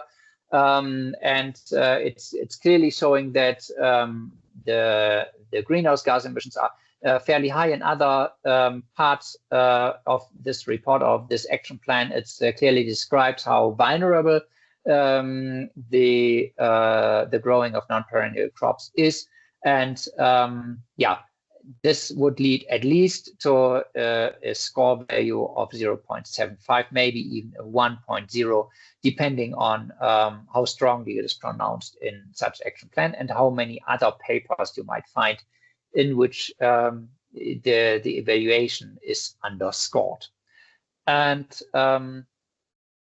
yeah, that now has to be substantiated, of course. We cannot just tell the Kempten University, yeah, we have found something. What I've done here, showing you a source, this is also what the expert would do when working with Kempten University. So they would give a reference example is given here from Mexico, for example. So you would always have this reference number. So for the risk number 2 that you have assessed, you have put here indicator strongly pronounced, and then you mention the source where you found that. And the source should be reliable, of course, and it would be revisited by the university as said.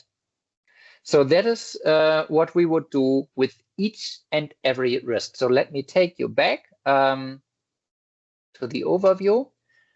What I've just shown you, we would do it with, we have now gone through the acute climate risk. We would do it with the chronic climate risk. We would do it with each subcategory of the transition climate risks. So it is, and of course, we would do it with the other ESG risks as well. It is quite a lengthy exercise to cover one sector. And of course, what we attempt to do is to cover every sector. And that is what you would see as result at the end of the day. You would see all the sectors here from A to U. Maybe it's not really very well readable, but you can at least see that a couple of sectors, I think it's 21 or so, are listed here with the subscores for each risk category and with the total risk score that is at the very right, in the very right column of this sheet. You can already sense that there are some colors that are indicating risk. So the higher the score, the higher the risk. As I said, there are a couple of sectors shown here that only have a score of 1 or 2. So that is not very concerning, but there are others with a medium risk of 4 or 5, and some do even have a risk of 6 or 7. And this is, of course, something that should be considered. Now, why is that important for the banks? We do have the clearly we have the portfolio risk here, of course, but it is not only the interest of the bank or microfinance institution themselves that they would want to get this information. It is also in the interest of the supervisors. The Basel Committee on Banking Supervision is certainly an institution that all of you are well aware of, and they have issued the principles for the effective management and supervision of climate-related financial risks 2 years ago. And what they say, among others, is that banks and also other microfinance institutions, obviously, have to understand the impact of climate-related risk drivers in their credit risk profiles. And that is what we have assessed here, climate-related risk drivers. And in number 36, they say that the banks also should identify, measure, evaluate, monitor, report, and manage the concentrations within and between risk types associated with climate-related financial risks. And they could use, for example, heat maps to assess and monitor those concentrations of exposure. And such heat maps, so you could consider that one already a heat map, because we are showing the heat of the sector here with our colors, but that doesn't really say anything about the individual exposure of the financial institution. But this can be done in the next step here. So what we do is we evaluate the risk portfolio, the loan portfolio of the financial institution. And here in this example, we have seen that there are 4 sectors where we do have like a medium risk. It's yellow. They do already call it vulnerable, with a risk score of 4 or 5. And we have 4 other sectors with a high risk score. And those vulnerable, and there are 0 with the critical risk score. This is also important because that's good news for the financial institution, obviously. So now, this financial institution that we have evaluated here, they had a portfolio of approximately 4 million in sectors with a risk score of 5 and 2.7 million with a risk score of 4. So in total, 6.7 million USD, and that stood for 32% of their portfolio already. 38% of their portfolio are in the high risk score. So that means that in total, 70% approximately of their portfolio does face, to a certain degree, ESG risks and mainly environmental risks. And this is, of course, a very important information for the financial institution, whatever they do with it. It is just an information, it's just an analysis, and the next step are, of course, up to the financial institution. We have some ideas, but it all starts with the analysis and with the identification of the risks that they have in their portfolio. I can see that there was one question in the chat. What if the information on economic sector is not available? How experts will decide the rating? So far, we have not faced that, as far as I think, as far as I have heard. So usually, more or less each and every economic sector has already been assessed to a certain degree. If we wouldn't find anything, this could mean that there are actually no risks in the sector, and for this reason, no one ever has reported about that. To verify that, I would always try to find information of the same economic sector in the neighboring countries in the greater region, because it would be unlikely, for example, that an economic sector in Jordan, let's say, I don't know, construction or something, to just take a random example, construction in Jordan is totally different from construction in Egypt, let's say. So maybe there are some similarities, and then we could work with this data.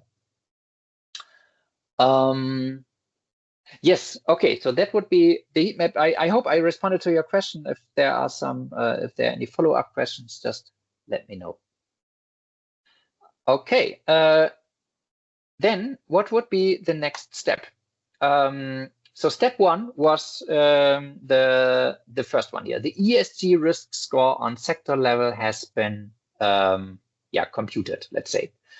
The next step would be what we call the so-called individual scoring modifier. So this is where we look at the individual customer, the individual borrower. And both together would then lead to the ESG risk score on loan level. So those so-called individual scoring modifiers, what do we do with that? So first of all, we do not individually assess the risk of customers in each and every sector. That doesn't really make sense. If the sector is at a very low risk, then it's probably not really so relevant to again do an ESG risk assessment for the customer. But if we have a high risk sector or a vulnerable sector, then of course we might be interested in getting more information about the individual customers working in the sector. And the individual scoring modifier is nothing else but a questionnaire. So depending on the size of the company, we would ask a number of questions between 18 and 48.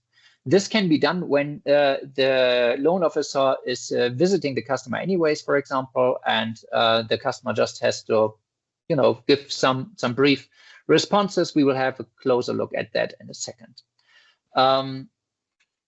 Of course, the questions, they can be derived from like common sense, I would say, but of course, there might also be a relevant taxonomy that has already put in place by the regulators. And then we should, of course, also consider that in our questionnaire.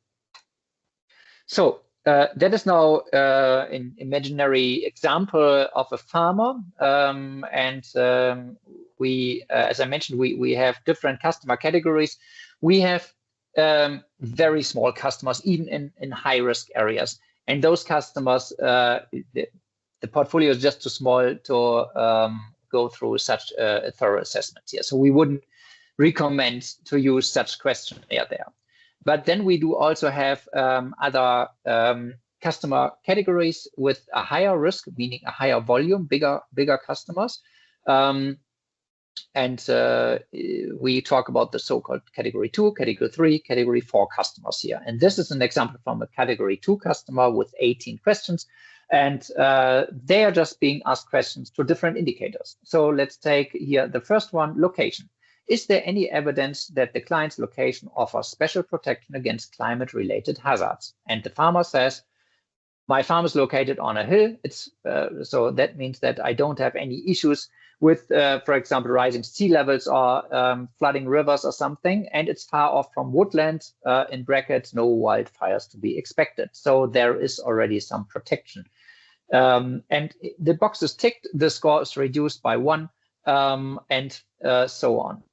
So we do the same with water resilience, energy resilience, etc., etc. So all the different questions that can be asked are available in this questionnaire. So now this farmer has answered to all the questions, and then we give this farmer the so-called ESG risk score. What do we do here? We first of all look at the sector assessment, the sector risk assessment. So this farmer was involved or is involved in crop farming. Crop farming has a very high sector risk score, as we could see before. So it has a risk score of 6 here on the y-axis, right? And the farmer himself, he did a lot, and you could see it already in the questionnaire. So his individual risk assessment is just a 1, a score of 1. And that means that his risk shifts a bit to the left on the x-axis here. That is 1 is obviously a very good result, the best result that you can have. Or a 0 would even be better, but very close to the best result that you could have. And then you just take the average of those two scores, and that is 3.5. It's 1 plus 6 divided by 2. That is an ESG risk score of 3.5, and that can later help you in assessing the individual risk of this customer compared to other customers in the sector. So next, would be then, our next step would be then to integrate all the information that we have been given in the ESG risk management scheme of the institution.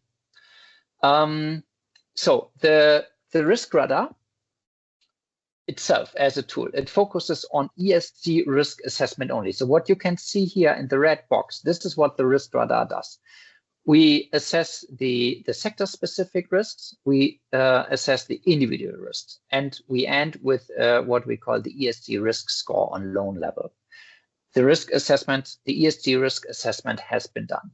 But of course, you would probably want to do something with this information. And that is, now the first step could be that you go into the column that we call ESG risk calculation.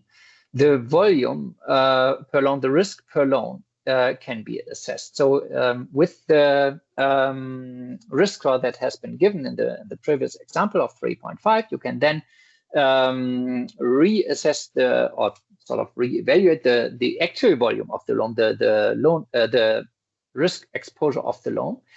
What you also can do, because you have received a lot of information about the collaterals.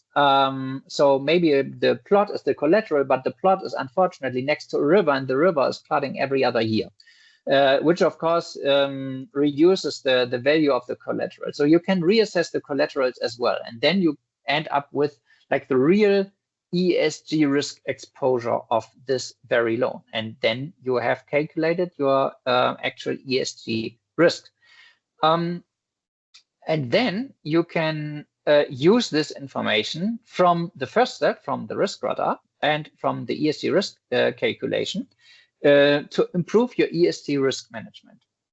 For example, you have seen in the ESG risk assessment that there are some sectors with a higher risk than others. So you would maybe want to define a certain threshold on sector level. For specific sectors, you might want to reduce your risk by defining such threshold.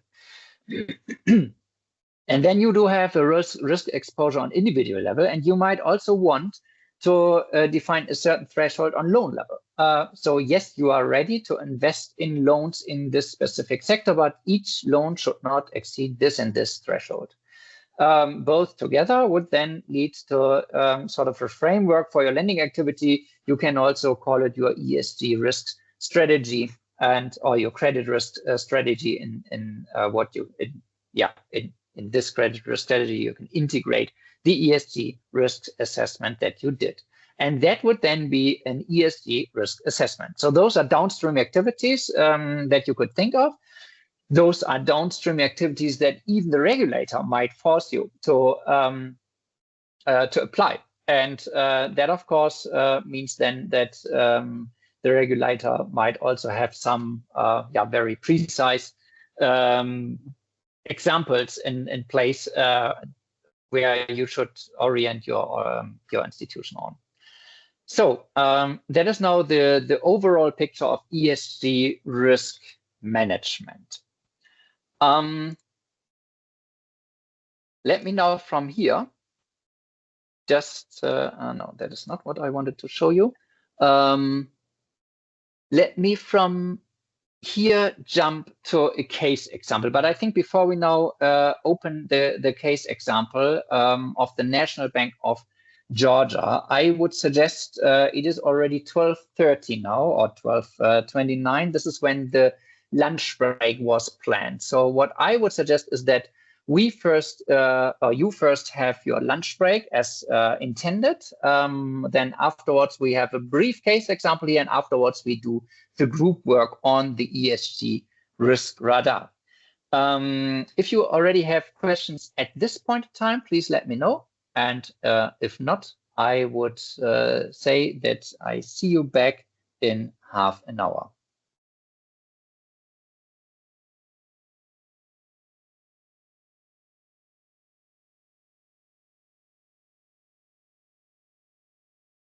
No questions here. I can only see hands clapping. Thank you very much for that. So everyone, enjoy your lunch break. Hello again and welcome back, everyone. I hope you have enjoyed your lunch break, and I hope many of you are already back. I can see that many are in the room at least, or at least virtually they are there. Maybe you can just let me know if you are actually sitting in front of your laptop or your mobile and are ready to continue. Maybe you can just give me again thumbs up or write something in the comments or something. I can see quite a number. Very good.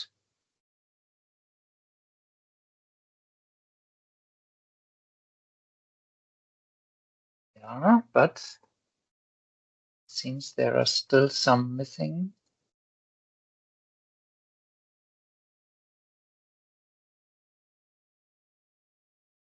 Let us wait another minute before we continue.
So I would say time is up, and as we are still a bit behind our schedule, let us continue now.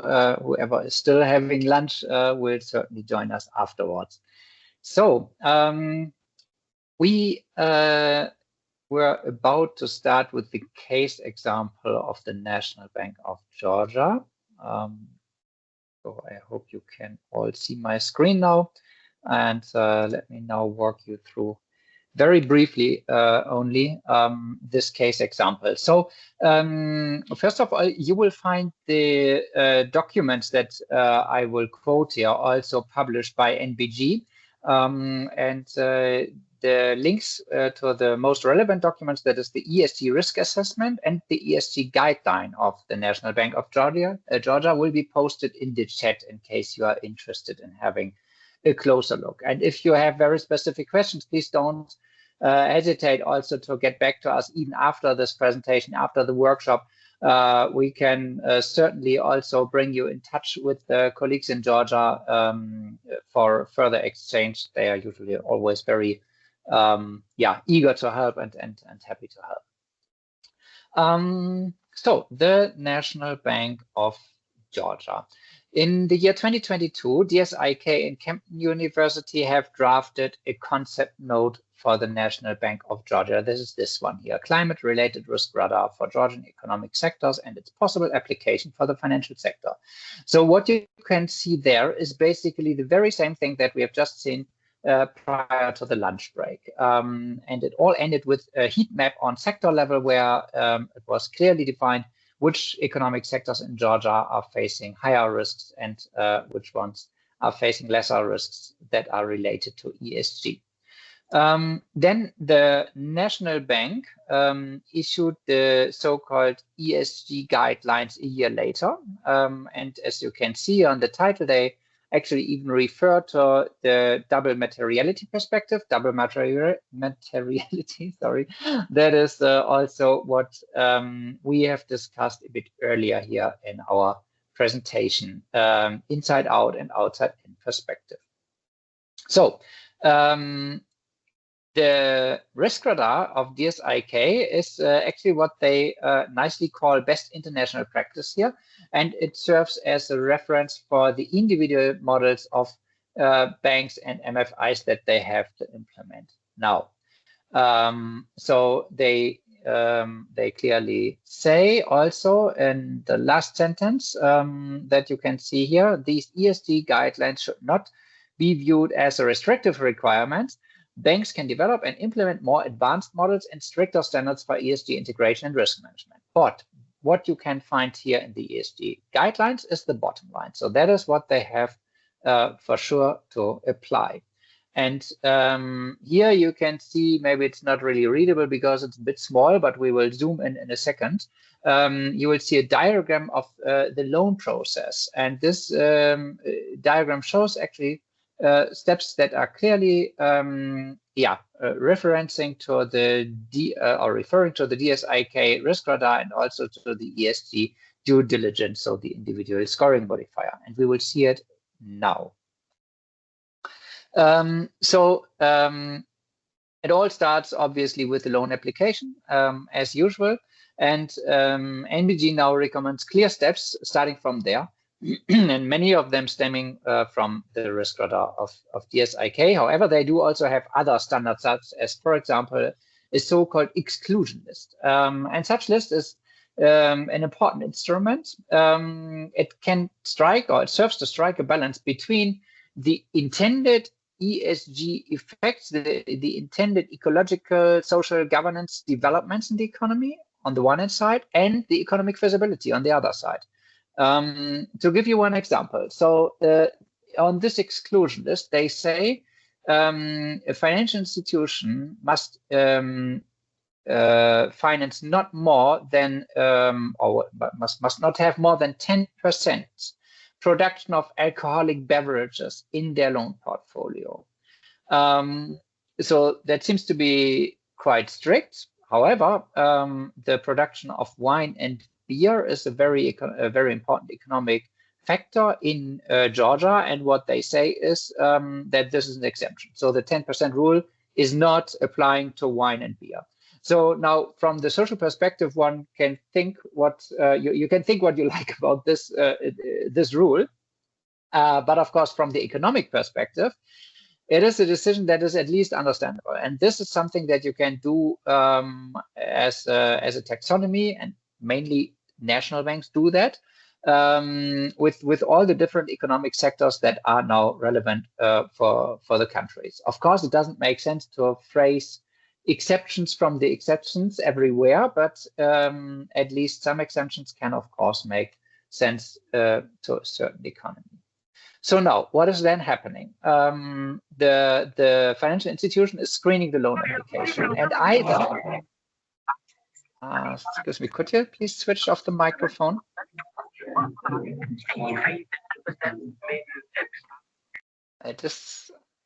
Okay, thank you very much for that.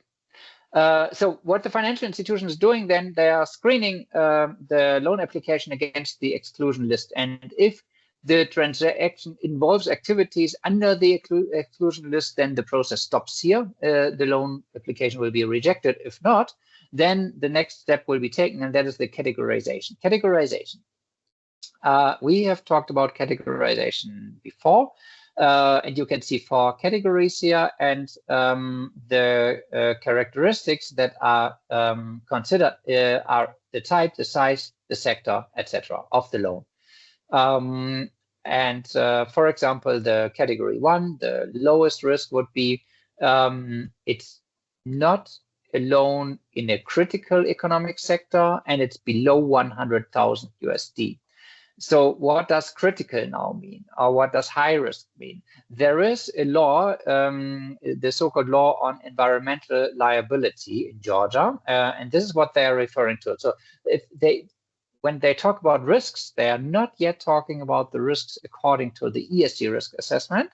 They are talking about risks that the government of Georgia has identified even prior to that.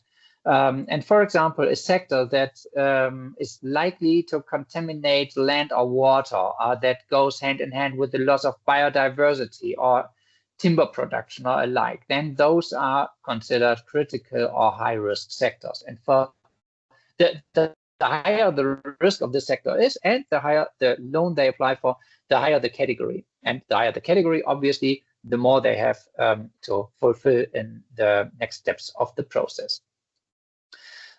So the next step would then be the ESG due diligence. And you know the ESG due diligence already from the risk radar that we have looked at before. So there is the outside-in perspective. This is the sector risk, sector-specific risk, and this has already been done by DSIK. And the risk assessment that has been done by DSIK is what the financial institutions can use.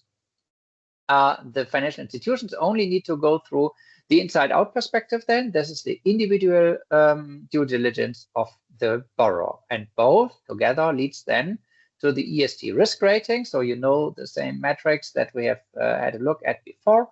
And the averaged outside-in and inside-out score will show us if the customer is in the red, the yellow, the green, so in the high, medium, or low risk score.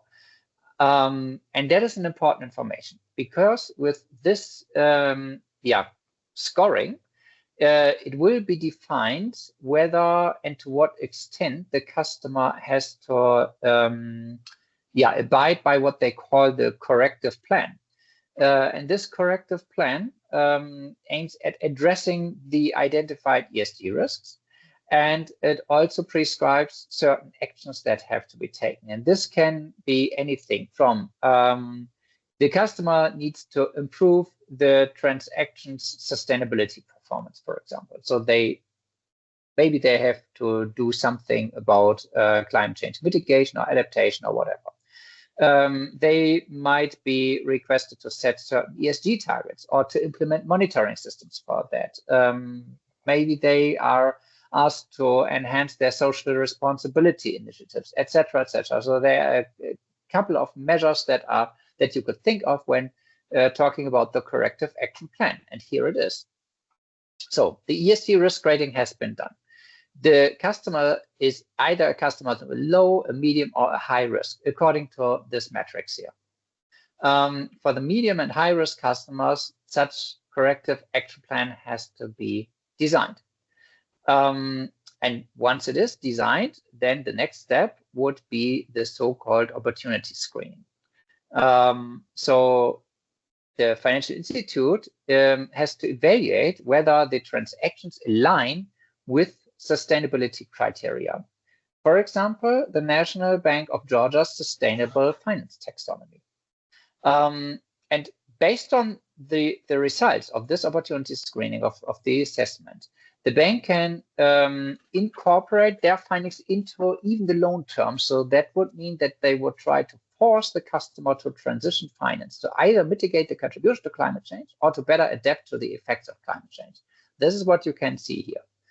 Green, social, sustainable loans and transition finance. But maybe all this is not necessary really, because maybe the customer has already had the same idea. And the customer may have said, okay, I want to invest in climate change adaptation measures. This is risk-based sustainable finance, and that would already be part of transition finance. So maybe there's even not much to screen in this opportunity screening part here, but maybe there's something. Maybe it's just about harvesting timber in a national park or something of that sort, and that obviously would mean that there would be a lot to do in terms of ESG risks. Yeah, and then last but not least, the last step is then the ESG risk monitoring. So once the corrective action plan has been drafted and the screening has been done, then a regular ESG risk monitoring will be applied, and a new corrective action plan might have to be derived, or any other ESG covenant might have been agreed on. Yeah, and this is what the National Bank is then doing to enforce sustainable finance in the country. Obviously, we have seen that in this slide here when we talked about the categories. It's rather the banking and not not so much the microfinance sector, because we are talking about mainly customers of the higher categories, and there we talk about volumes that are way too high for the micro finance sector. Nevertheless, it is an important step that the National Bank has taken here, their journey towards more sustainability. So that is the Georgian example. And now I am, of course, eager to respond to your questions if there are any. I'm just checking if there is anything, but there's nothing in the chat so far. If you have questions at a later point in time, please just raise your hand or write it in the chat.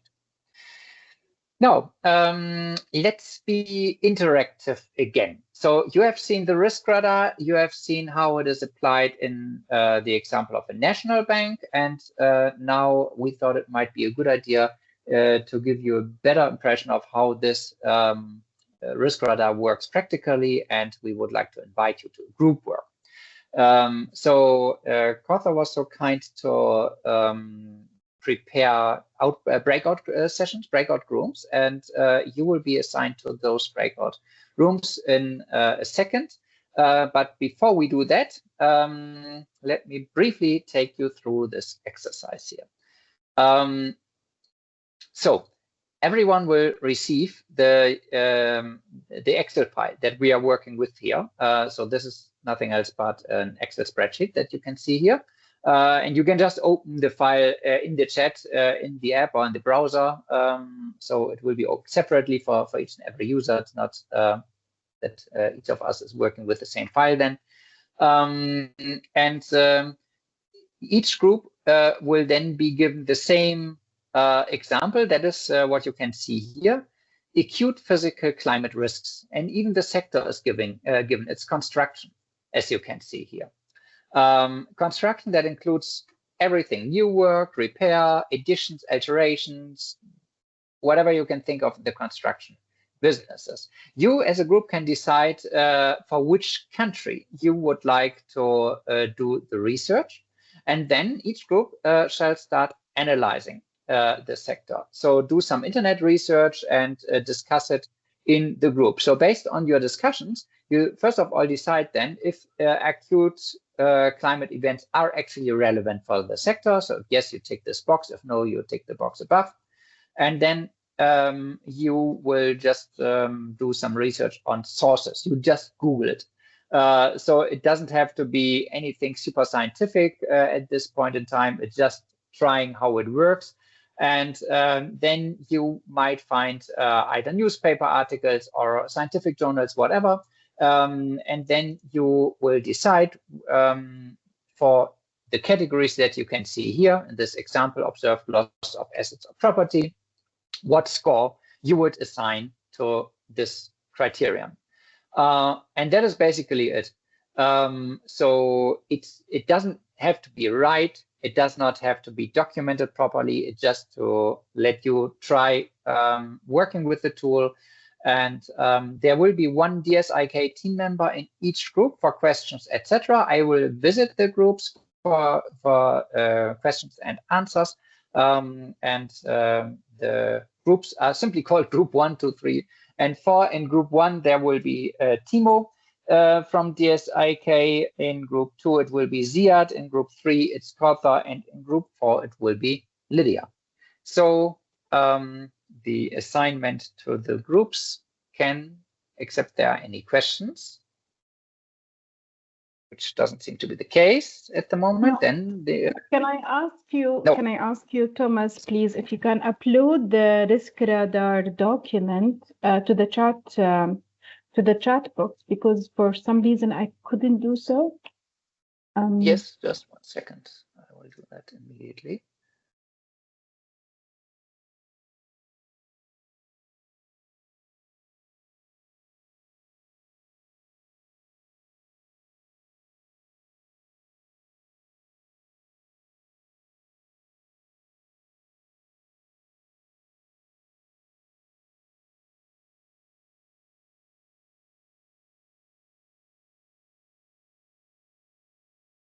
Okay, for some reason it doesn't work in my case either.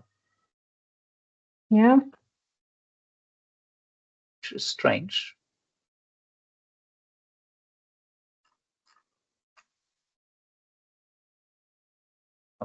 Okay.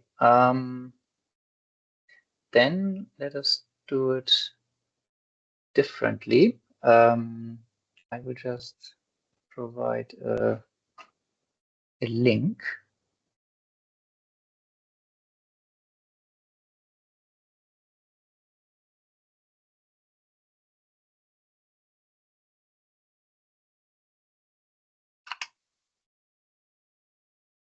Okay, all right. So you will see a link here in the chat. That is a link to my Dropbox, and you should be able to access the file here. And please save it on your laptop. I think otherwise we might work all in the same document. This is not actually what is intended. And then you can work locally with this file. Please let me know if it works or not.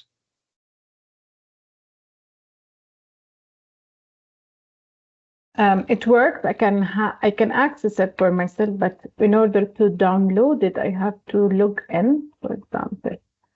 So I can download it. Okay. I think you can just say continue with download only. Then you can download it without logging in. Which is what I've just done.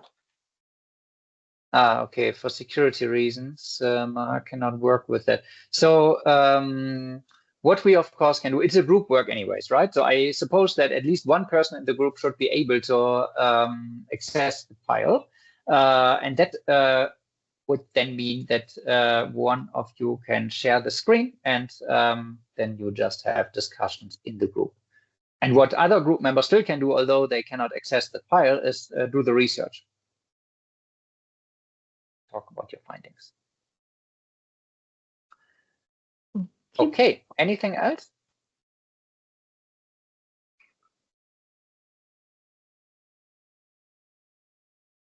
Okay, so we seem to be good.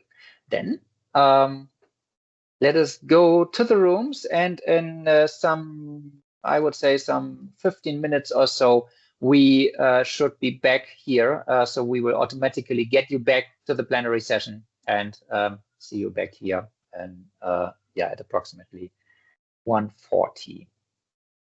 Okay. Enjoy the Yeah. Hopefully it's going to work well. I'm opening the group now.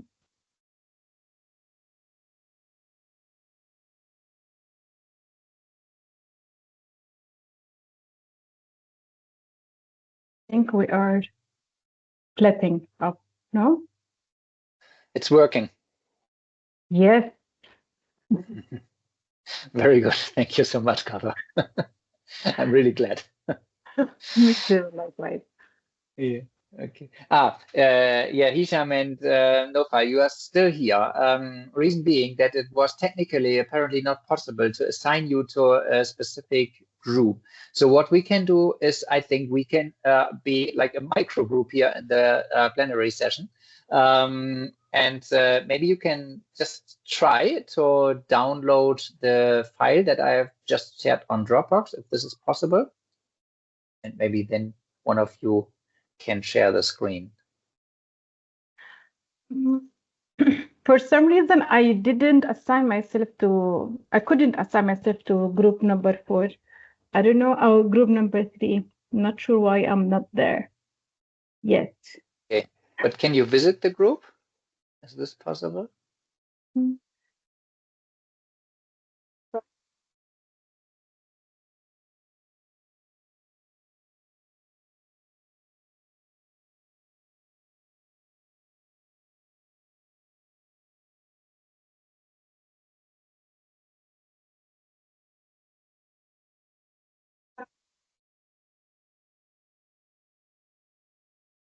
Okay. You were gone for a second. I thought it worked.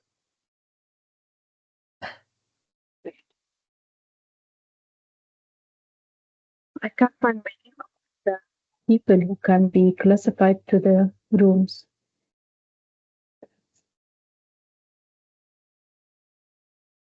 Can you pop in to any room, Thomas? Can you? That would have been my next question. Actually, technically, this option doesn't seem to be here at the moment. Probably it's because I'm just like a regular participant and not in the facilitator role, and even not the organizer of the meeting. Yeah.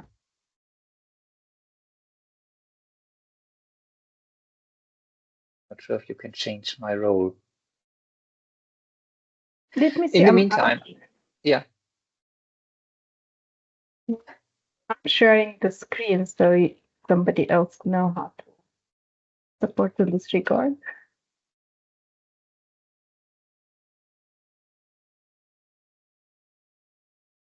This is for announcement, make an announcement. This is for adding a classroom.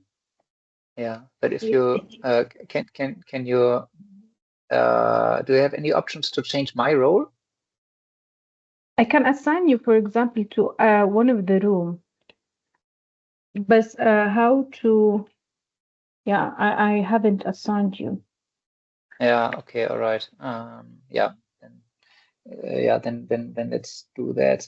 Shall I then take your room, Gotha, and you stay here? All right. Can you go to my room? Can you go to that Of course. room? Of course. Yeah. All right. Thank you.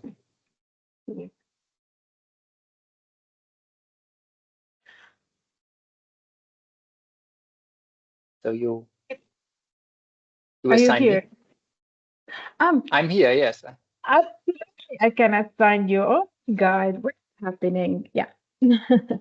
I am in the room. Yeah. Three. Yeah. Three. Yes. Exactly. Bye bye. Yes. Bye bye. See you later. See you later.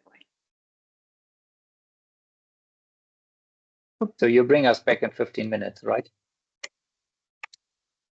Thomas, I can see you here. Thank you, يا نوفل. شكرا كثير هشام. Thank you for welcome.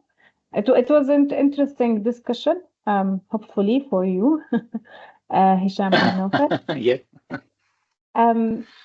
So I see you here, Thomas. Do you want me to break the breakout rooms?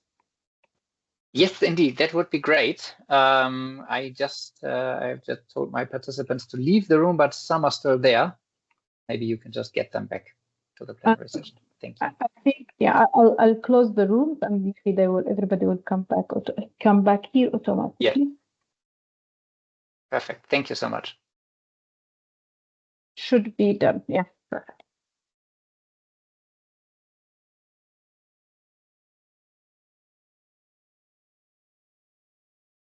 They are coming back. Yes. Wonderful. Yeah, more and more participants are rejoining the plenary session. Very good.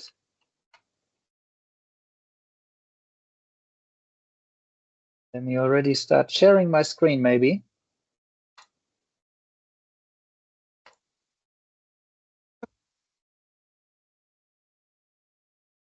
And let's just have a very, very quick session. Any questions, any observations, any comments you would like to make after trying to use, although admittedly a very, very short period, this tool? Anything that you would like to share?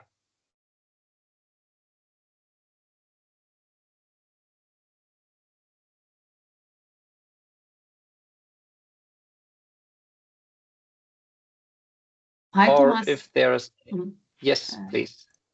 We were in room 2, and unfortunately, no one showed up to our room, so we just did nothing so far. Oh, sorry. Okay, that is very unfortunate indeed. No, it's fine. It's thought of letting you know. Yes, thank you so much for that. Of course, we can still talk about the file and how to use that after the workshop bilaterally, if you're interested. Okay, thank you. Yeah, in other groups, I heard there were interesting discussions. That's at least encouraging. In our group, I would say it was at the beginning a bit unclear how to use this tool, and then it was also not so easy to find information. But then it started really working, and participants came up with studies that they found and tools that they are using, etc. Judy, please. Thank you. But in our group, we are lucky to have Lydia with us. That's good to hear. So Lydia has done a good job, it seems. Yeah, I think she was great, you know. Okay. Thank you. Yeah, happy to hear that. Thank you. Thank you. All right. Okay, then yes. So thank you for sharing some of the observations. It's already late, so let us continue so that we at least can have a look at the Sustainable Finance Compass, a glimpse, I would say. But of course, we will share the presentation. And as I've mentioned several times, you are free to reach out anytime to us if you have more questions. So this Sustainable Finance Compass, that is now.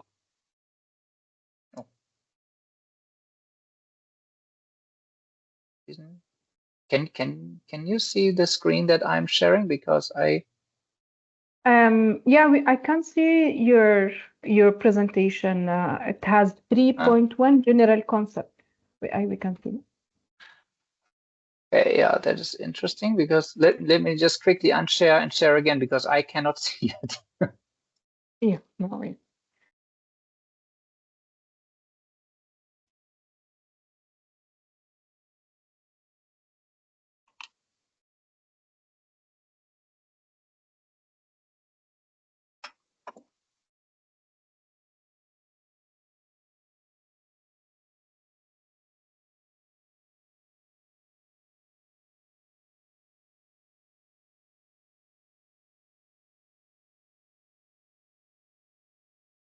Okay, now I can also see what you probably see.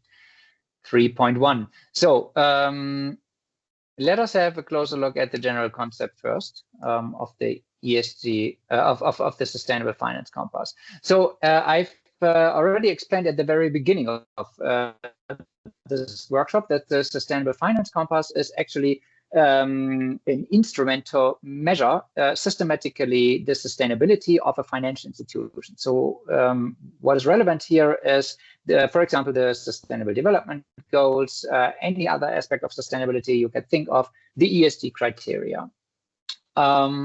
It helps you, first of all, to assess where you are. It helps you to also define where you would like to be with your financial institution. And it does also come with some ideas, or let's say once we have done the SFC assessment, we will approach you with some ideas on a transition plan.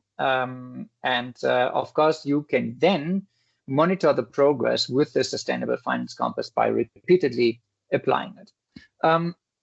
So in this sustainable finance landscape that we are assessing here, we are distinguishing 4 core areas. One is strategy and management. The second one is business operations of the financial institution. Number 3 is the core business, so the banking business, so to speak. And number 4 is communications and corporate citizenship.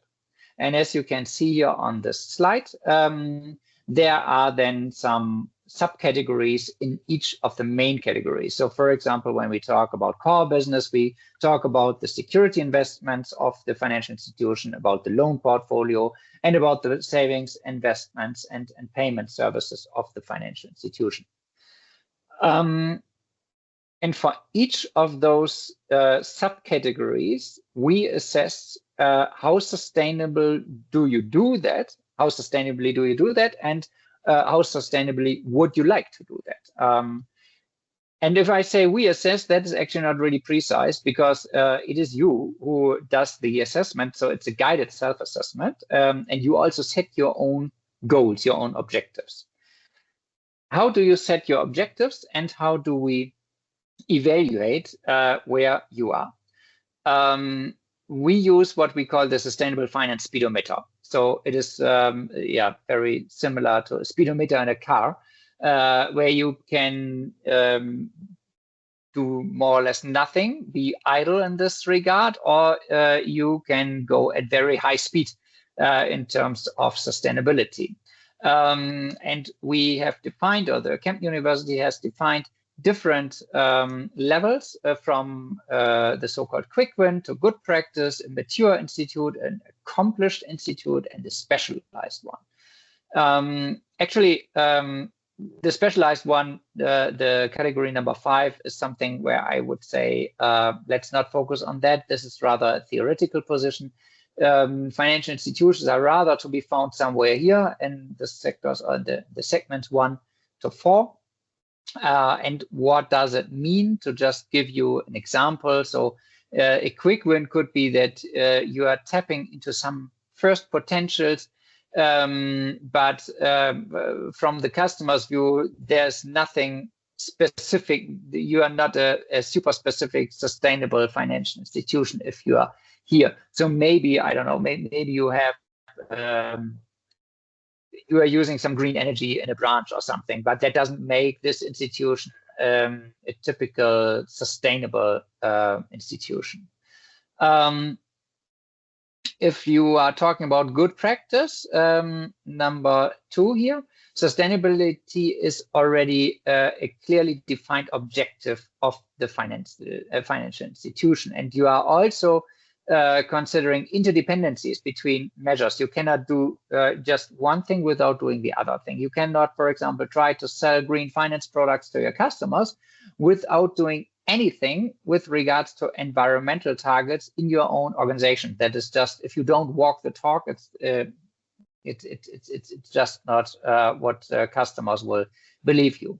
And the customers will realize that you are a pioneer already in terms of sustainable finance, because there are not so many institutions that are already working very actively in terms of sustainability. If you're a mature institution, then you are already very far. And that would mean that even over a long period of time, there is a well thought through implementation in all the different fields of action that you could think of, the ones that you have seen on the previous slide, those ones here. So you would consider sustainable here and there and there and there and there, etc. If we talk about a so-called accomplished institution, that is really more or less the highest level of credibility and expertise in sustainability that a financial institution could achieve. Is actually difficult to achieve, because that would mean that sustainability is more or less on top of everything you are doing. And I mean, at the end of the day, we are also working in an economy that which is as it is at the moment. So closing your doors to any company, any borrower that doesn't do any sustainable business is probably rather a theoretical approach at the moment. But yes, accomplished banks are there on the market, not many. And that is, I would say, the maximum one could achieve. So if we apply the Sustainable Finance Compass, now what we are doing is, as I said, we consider all those different sub-aspects here of those main categories, and we are asking questions. So we have a questionnaire with 100 questions. We sit together with a financial institution in a workshop session or in one-on-one interviews. We can even share it online, but normally it makes sense to have a bilateral talk on this. And we go through the entire questionnaire for each main category, for each subcategory, and for each subcategory you would find between, I don't know, 2 or 3 questions, and sometimes even 10, 15 questions. And of course, you would be asked to give examples, so to also underline why you think you are at this or this or this level. And we don't just ask bluntly, okay, do you think you are at level 0 or 1 or 2? No, we give precise examples, and we say, have you already established an ESG risk strategy? And if so, have you already integrated the ESG risk strategy in your loan management strategy or something of that sort? And then we would see at the end of the day a result that would be assessed. You would also do, as I said, a self-assessment, not only self-assessment, you would set your own targets at the same time. So you don't only respond to the questions, you also say, okay, we would like to be in on the speedometer here on a score of 1 or 1.5 or 2 or whatever. As always, those objectives should be smart, and that means that they should also be realistic but ambitious at the same time. At the end of the day, you would receive a comparison of where you stand and where you would like to be. So here, for example, this exemplary financial institution had a 1.7 ranking in the sustainability strategy, but the benchmark, actually the objective that they set themselves was 1. So they even beyond the benchmark. But very often it can also be the other way around, obviously. And then for each of the main categories, you would receive your score, right? 0.7 here, 2.5 here, etc. Then we would give you some recommendations what to do with this score then. But first of all, let's have a very brief look at the questionnaire. So this is how it looks like. This is the example of the main category of business operations, subcategory staff, and then you would first of all find the chapter equal opportunities, diversity, and support for families. Then the answers would be given and examples would have to be stated here. So they say the company holds regular training and development programs for the employees. The training sectors cover competence building in all those different areas that are mentioned here. And when it comes to measures to support families, in this text box, they said, for example, health facilities for spouses and children aged under 25 years old, etc., are there. They refer to health benefit after retirement for all retired permanent employees and their spouses and children, etc. So this is a very typical example of those questions. We would receive the questionnaire afterwards, and we would then do the so-called expert evaluation. And this, again, is what we do together with the Kemp University. So we consider industry standards. And that might lead to the fact that we might tick the boxes differently from where you did that. But this is, of course, something that we will explain afterwards in the workshop. It can be discussed. At the end of the day, it's a self-assessment. It's nothing to, it's not to judge or to say this is now a very highly performing financial institution in terms of sustainability. It's rather really to find your position and to see where are the gaps. And we will then go through the gaps together with you. So you remember the example, business operations, staff, and the first chapter was equal opportunities, diversity, and support for families. And there the status is a 2.0. The objective was even higher, it was a 2.5, so that would have been here. Is it difficult? Is it easy to reach there? In this case, it's easy because mainly it's about gender equality in this example. So they say gender equality manifests itself in a moderate quota of women in management positions only. However, there is a low quota of women in senior management positions. So what can be done?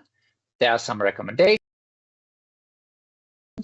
So for example, gender equality in the quota of women can be further optimized, obviously, and measures apps to improve the compatibility of family and work should be improved. This is one of the suggestions made, for example, by providing home office possibilities, parent-child work rooms, the concept of shared leadership, etc. So that's just one example, and of course there would also be other examples possible. I could also think, for example, of capacity development measures targeting specifically women for management positions or something of that sort. So there's a lot that you can do in this regard. So this is just one example, just one recommendation. And of course, as all the different aspects have been evaluated. There are many examples that can be given, or many recommendations that can be given. What you can see here is a transition plan. So it's basically a project plan with recommendations in which fields the financial institution should act and how long this might take. So it's a super simplified project plan, I would say. Then, of course, it's just a recommendation, it's just a proposal. So the financial institution is free to either follow this advice or not. And maybe there's also some downstream work in the DSIK project that one can do together to achieve the intended score in the different fields of action. We do also provide a benchmarking. And as you can see here in this benchmarking, though, those are actual figures. So the result of the institution that is shown there was 0.5. The benchmark is 0.95. And in a sample size of approximately 190 institutions in the years 2020 to 2023, this is how they scored. And you can see the financial sector has really still a long way to go. Most of the institutions can be found in this section here, 0.5 to 0.75. This is actually where the institution that we saw is also located. And most of the scores are somewhere here, between 0.5 and 1.25 maybe.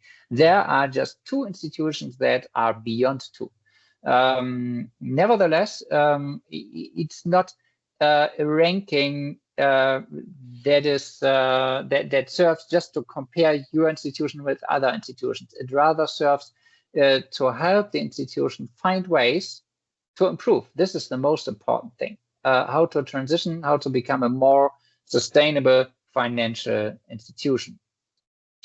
It has been applied in more than 400 cases, actually. So the sample size is 187, but it has been applied more than once in many institutions. That is why you can see a lesser sample size here. So that is the general concept of the Sustainable Finance Compass. And I can see there's one question in the chat here. Could you share the source of this excerpt? You mean, okay, there's already a source that has been shared here. That is probably from a discussion in a breakout group. Thank you very much for that. Let us have a quick look at the case example of one of the savings banks in Germany. So the so-called Fördersparkasse in the far north of the Republic has been applying the Sustainable Finance Compass for quite a while now, and this is how far they got on their journey. So it started in the year 2015 when they first applied the Sustainable Finance Compass, and the result was disastrous. So they were one of the poorest in the German Sparkassen sector. And as you can see at the very bottom of this timeline, so to speak, today, they hold the so-called Enmotion Gold Team Award. Enmotion is the company that is working with the Sustainable Finance Compass in Germany. So it's not DSIK in Germany. And Gold Award tells you something. So today, the same Sparkasse, the same savings bank is among the top 10% of savings banks and cooperative banks that are rated with this Sustainable Finance Compass. The next steps, the key steps that the savings bank has taken, because the ExCom was really committed to change and to start the journey towards more sustainability, the next steps can be seen here. So they appointed a sustainability manager, a full-time position. This person doesn't do anything else but making sure that the ESG criteria, the SDGs, are followed and that the institution becomes more sustainable. And they, over the years, they integrated sustainability criteria in any strategy, any guideline, any procedure manual that you can think of. So they set, they integrated it first of all in the business strategy, and now it's trickling down from the very top. They defined sustainability targets, they integrated sustainability in the risk management targets, similarly to the approach of the NBG that we saw in the session before. They established task forces and permanent sustainability organs. This is also considered one of the most important steps to have really people who understand sustainability as part of their job. It's nothing that you just do aside. It is really something that is, I would say, an integral part of the terms of reference. And then today, nothing is done at Fördersparkasse without consideration of sustainability. So be it new products, their investments, the customer advisory service, new branches, vehicle management, provider contracts, whatever it is, this is all about sustainability. Sustainability is always part of that. So you see that they have converged their supplier contracts, for example, energy supply, etc., to also make it greener. And obviously, it was all flanked by a communication campaign. And that's anything from social media to the annual report. They are organizing climate protection fairs. They are holding stakeholder dialogues. They are sitting even on the board of the community, the municipality rather, and help the municipality become more sustainable as well. They also have defined exclusion criteria lately, so this is also a very important step always. As I said, today they are holding the N-Motion Gold Team Award, and the entire initiative of the savings bank is flanked by regulatory requirements. So, for example, in Europe, there's the so-called NFRD, the Non-Financial Reporting Directive, and from next year on, the CSRD, so the Corporate Social Responsibility Directive. That means that the EU requires companies of a certain size and of certain sectors, including the financial sector, to publish external audits of their sustainability information. You cannot just report anything. You have to have an auditor who is confirming your information. That's, of course, to prevent greenwashing. And in this directive, there have a number of environmental goals been defined, plus social and governance goals. And that's, of course, all in line with the Sustainable Development Goals. You can see here, these are just some screenshots. We don't really have to go through everything. So they have issued what they call the German Sustainable Codex report. This is this one here, a lengthy report with quite a number of standards that are followed, and that is an important document for investors in Germany. So, for example, if your financial institution is issuing securities, the investor will have a closer look at that. That's the website of Fördersparkasse here, and you can see that there are many different aspects like sustainable investments, products, business operations. There are the employees, there's CSR, there's communication, and the customers can learn, and any stakeholder can learn a lot here on the webpage when it comes to the sustainability endeavors of the savings bank. And that is now this award that they received from the company called N-Motion. And as you can see here, they are using exactly the same tool like we are using the Sustainable Finance Compass. So that is a quick and dirty walkthrough to the example of Fördersparkasse. Actually, we were planning to do one more practical exercise here. That would be the practical application of the self-assessment. I would suggest now that we are already quite late, that I would just share the document with you, or maybe rather Kotha or Lydia or Timo will do that, maybe on email, this Excel sheet and also the other one that we have used in the session today, so that you can just get an impression. I would show you like I think 16 out of 100 questions. They are cutting across the section strategy, business operations, core business, and communication. And you can just try it. and you can just assess your own organization and see where you think you are. Yeah, and of course, should you ever do the Sustainable Finance Compass with you, you can still refer to this document then. Please understand that we only provide you with examples, with excerpts of our tools, not with a full tool.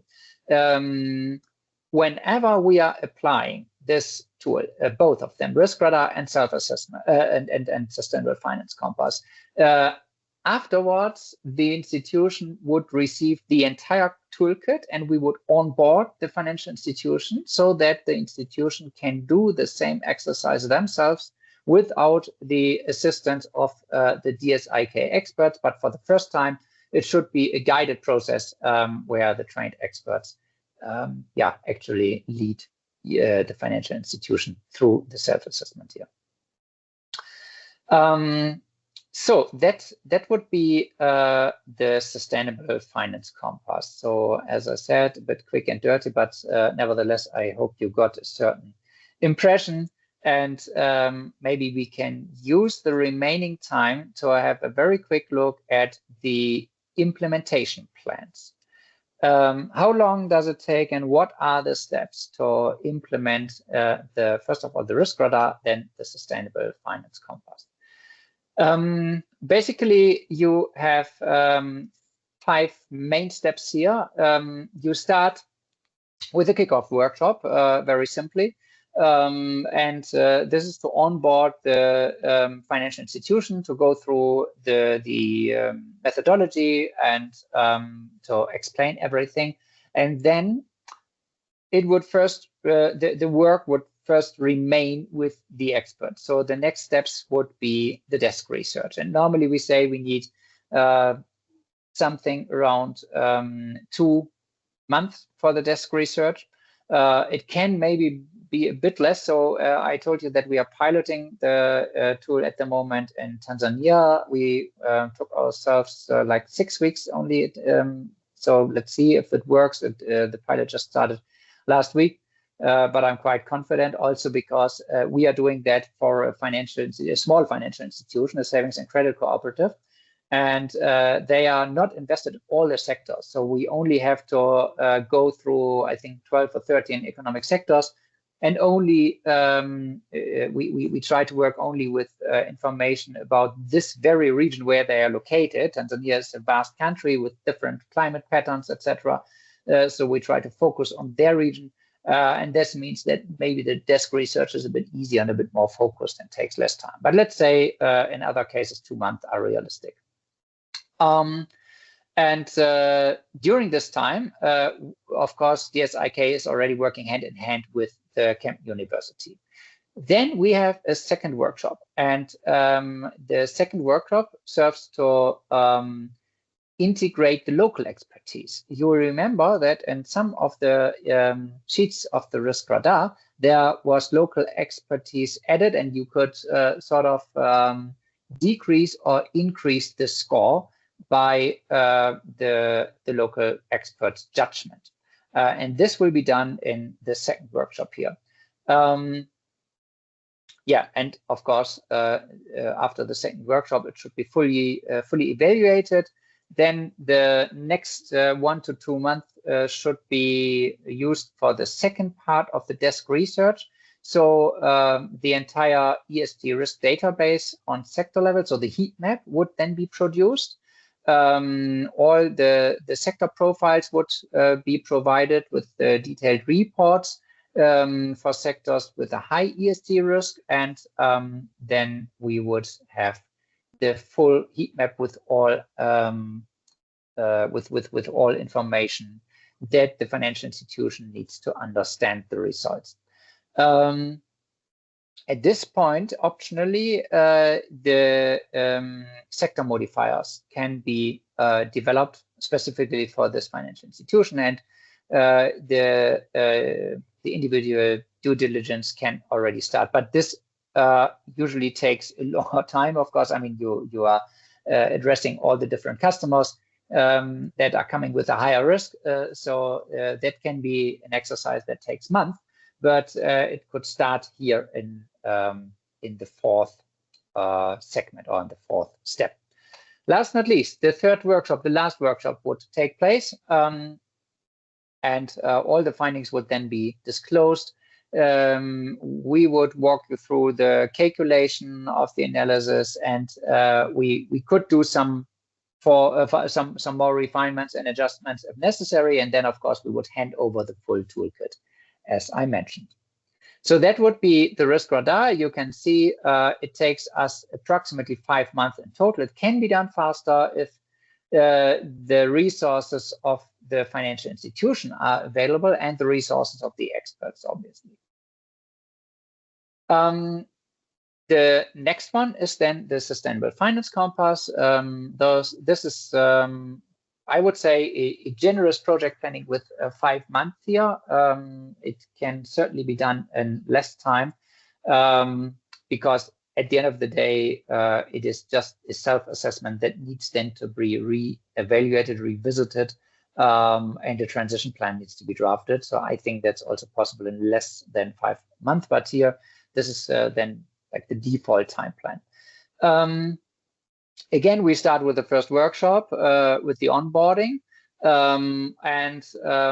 Of course, in this first workshop, it makes sense to also go through all the questionnaires together with all the interviewees that are defined by the financial institution. This can, of course, this has to be the executive committee, but of course, also the middle management can be part of that. We also don't need to go through the entire questionnaire with each and every one. Maybe the head of HR would like to go through the staff-related issues, and the head of sales through the investment and loans, etc.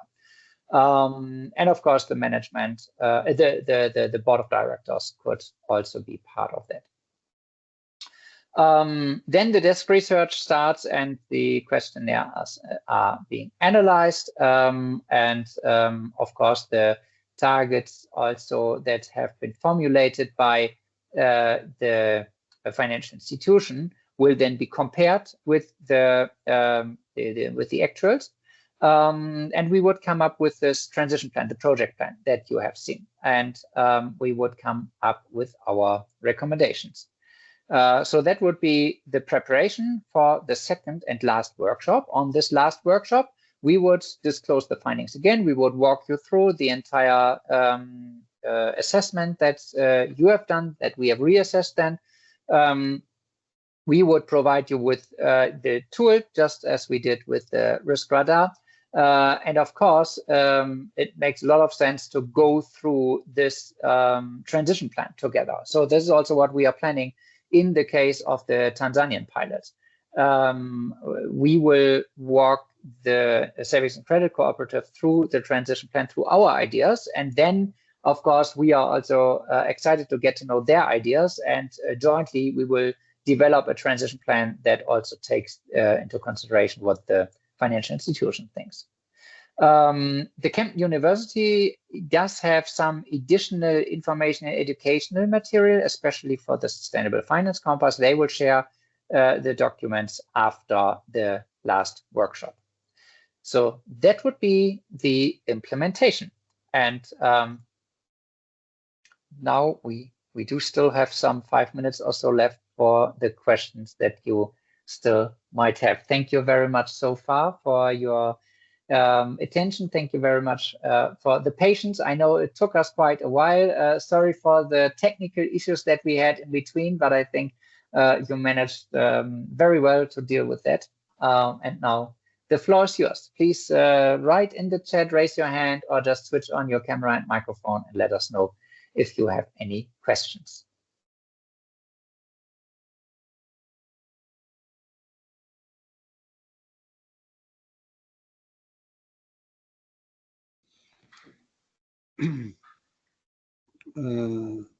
Thank you, Thomas. I think it's for us a great experience and opportunity to participate in such a rich, informative workshop. And as demand for SMEs in Palestine, we're looking forward to develop this partnership and to have your office here in Palestine. spread this very important and good information for our sector, banking sector and microfinance sector. Thank you very much, and we are looking for this forward for this, visit from your organization or from the representatives who are going to be here in Palestine. Thank you. Thank you very much for your appreciation, and also thank you very much for your invitation. I have to admit, it's not on me to decide about new offices, but I'm sure the right people are in the room who heard that and who can discuss that with their superiors.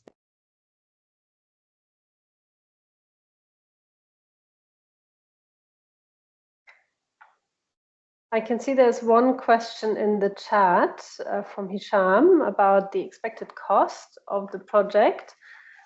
This is a very valid question, which really depends on the context, on the size of the project. Are we doing, for example, the risk radar on a national level with a governmental institution, the central bank? Or are we doing the assessment on the level of one financial institution or maybe on an association level? So I would be happy to have a separate discussion with you on that point to see more details. Yeah, thank you. But in general, if we can, assuming that a specific bank would like to do, for example, the risk radar full project, as he mentioned, for 5 months, for example, as estimated in the action plan on the supposed plan. So what is the approximate? We are not talking about details information and the details numbers, but in general, how it could cost a bank to do that in general. Yeah, as I said, I don't want to put forward any numbers at this point, but we're already in discussion with your good organization. So let's pick this up maybe in a separate conversation, and I'm sure we can provide you with a proposal that has proper figures in it. Yeah. Okay. Thank you. Thank you so much.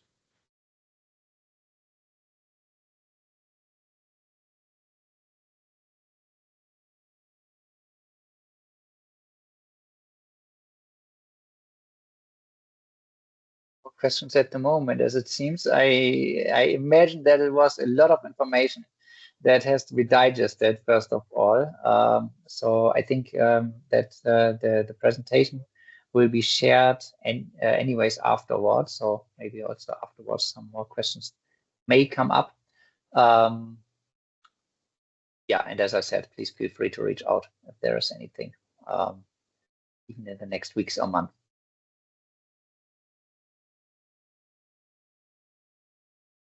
I think Ms. Mayar, you can go ahead and ask the question. She raised her hand. Hello. I don't know, the chat is not working, so I just wanted to ask a question regarding the rating or the using the tool. It starts first by, just to confirm my understanding, it first starts by assessing the sector that it would be usually used by financial institutions, and they would be first assessing the sector, and then they would be assessing the client itself, right? Yes, in the case of the risk radar, this is exactly the order, yeah. All right, and just the questions that were put in the questionnaire. I don't know, I couldn't go through all of them, but just wanted to know as well, could they be like are they applicable for all sectors across all regions, or they would need to be like amended based on the region or the sector? No, the questions are actually indeed the same. So whatever sector it is, whatever region it is, we try to respond to the very same questions. All right. And so far, from what I heard, so far it is actually also covering then the risk assessment of each sector quite well. All right. Thank you. Sure. You're welcome.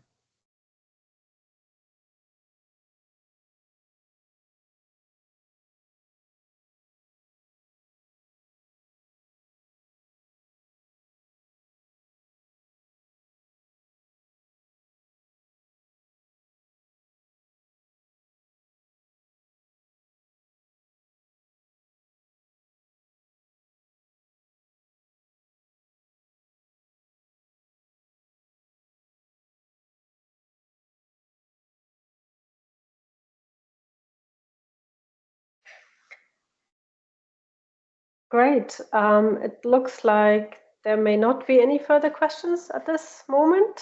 So last chance for any questions right now. But please rest assured, if you do have any follow-up questions, you know how to get in touch with us. We will obviously share the presentation and the link to the recording as well. I would like to extend a very, very warm thank you to Thomas, who had to talk a lot over the last couple of hours. I hope you found it interesting and useful, and you were able to take something out of it for your own institutions or organizations. Yes, thank you. Thank you all for attending. And Thomas, any final words? Thank you, Lydia. Thank you, Thomas. Thanks for everybody, and we are looking for the follow-up.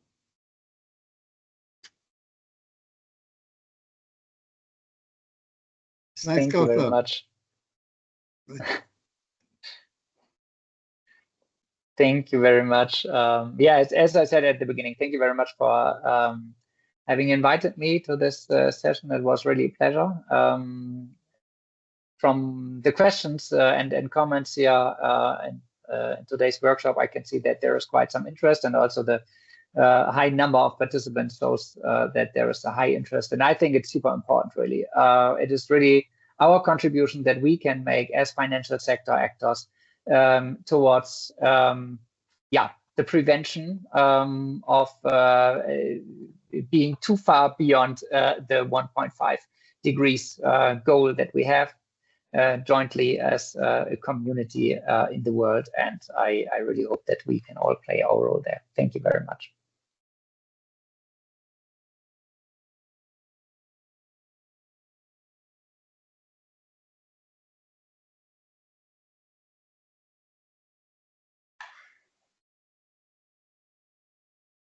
Kauthar, you raised your hand. Would you like to add anything? No, thank you very much for everything. And I don't know, for some reason it's a little bit glitching. This room is glitching in my area. So I haven't seen if there's any other further questions. But I think it's it was amazing. And thank you very much, Thomas. You indeed tried your voices very extensively for the past couple of hours, but it really was very interesting and interaction with partners.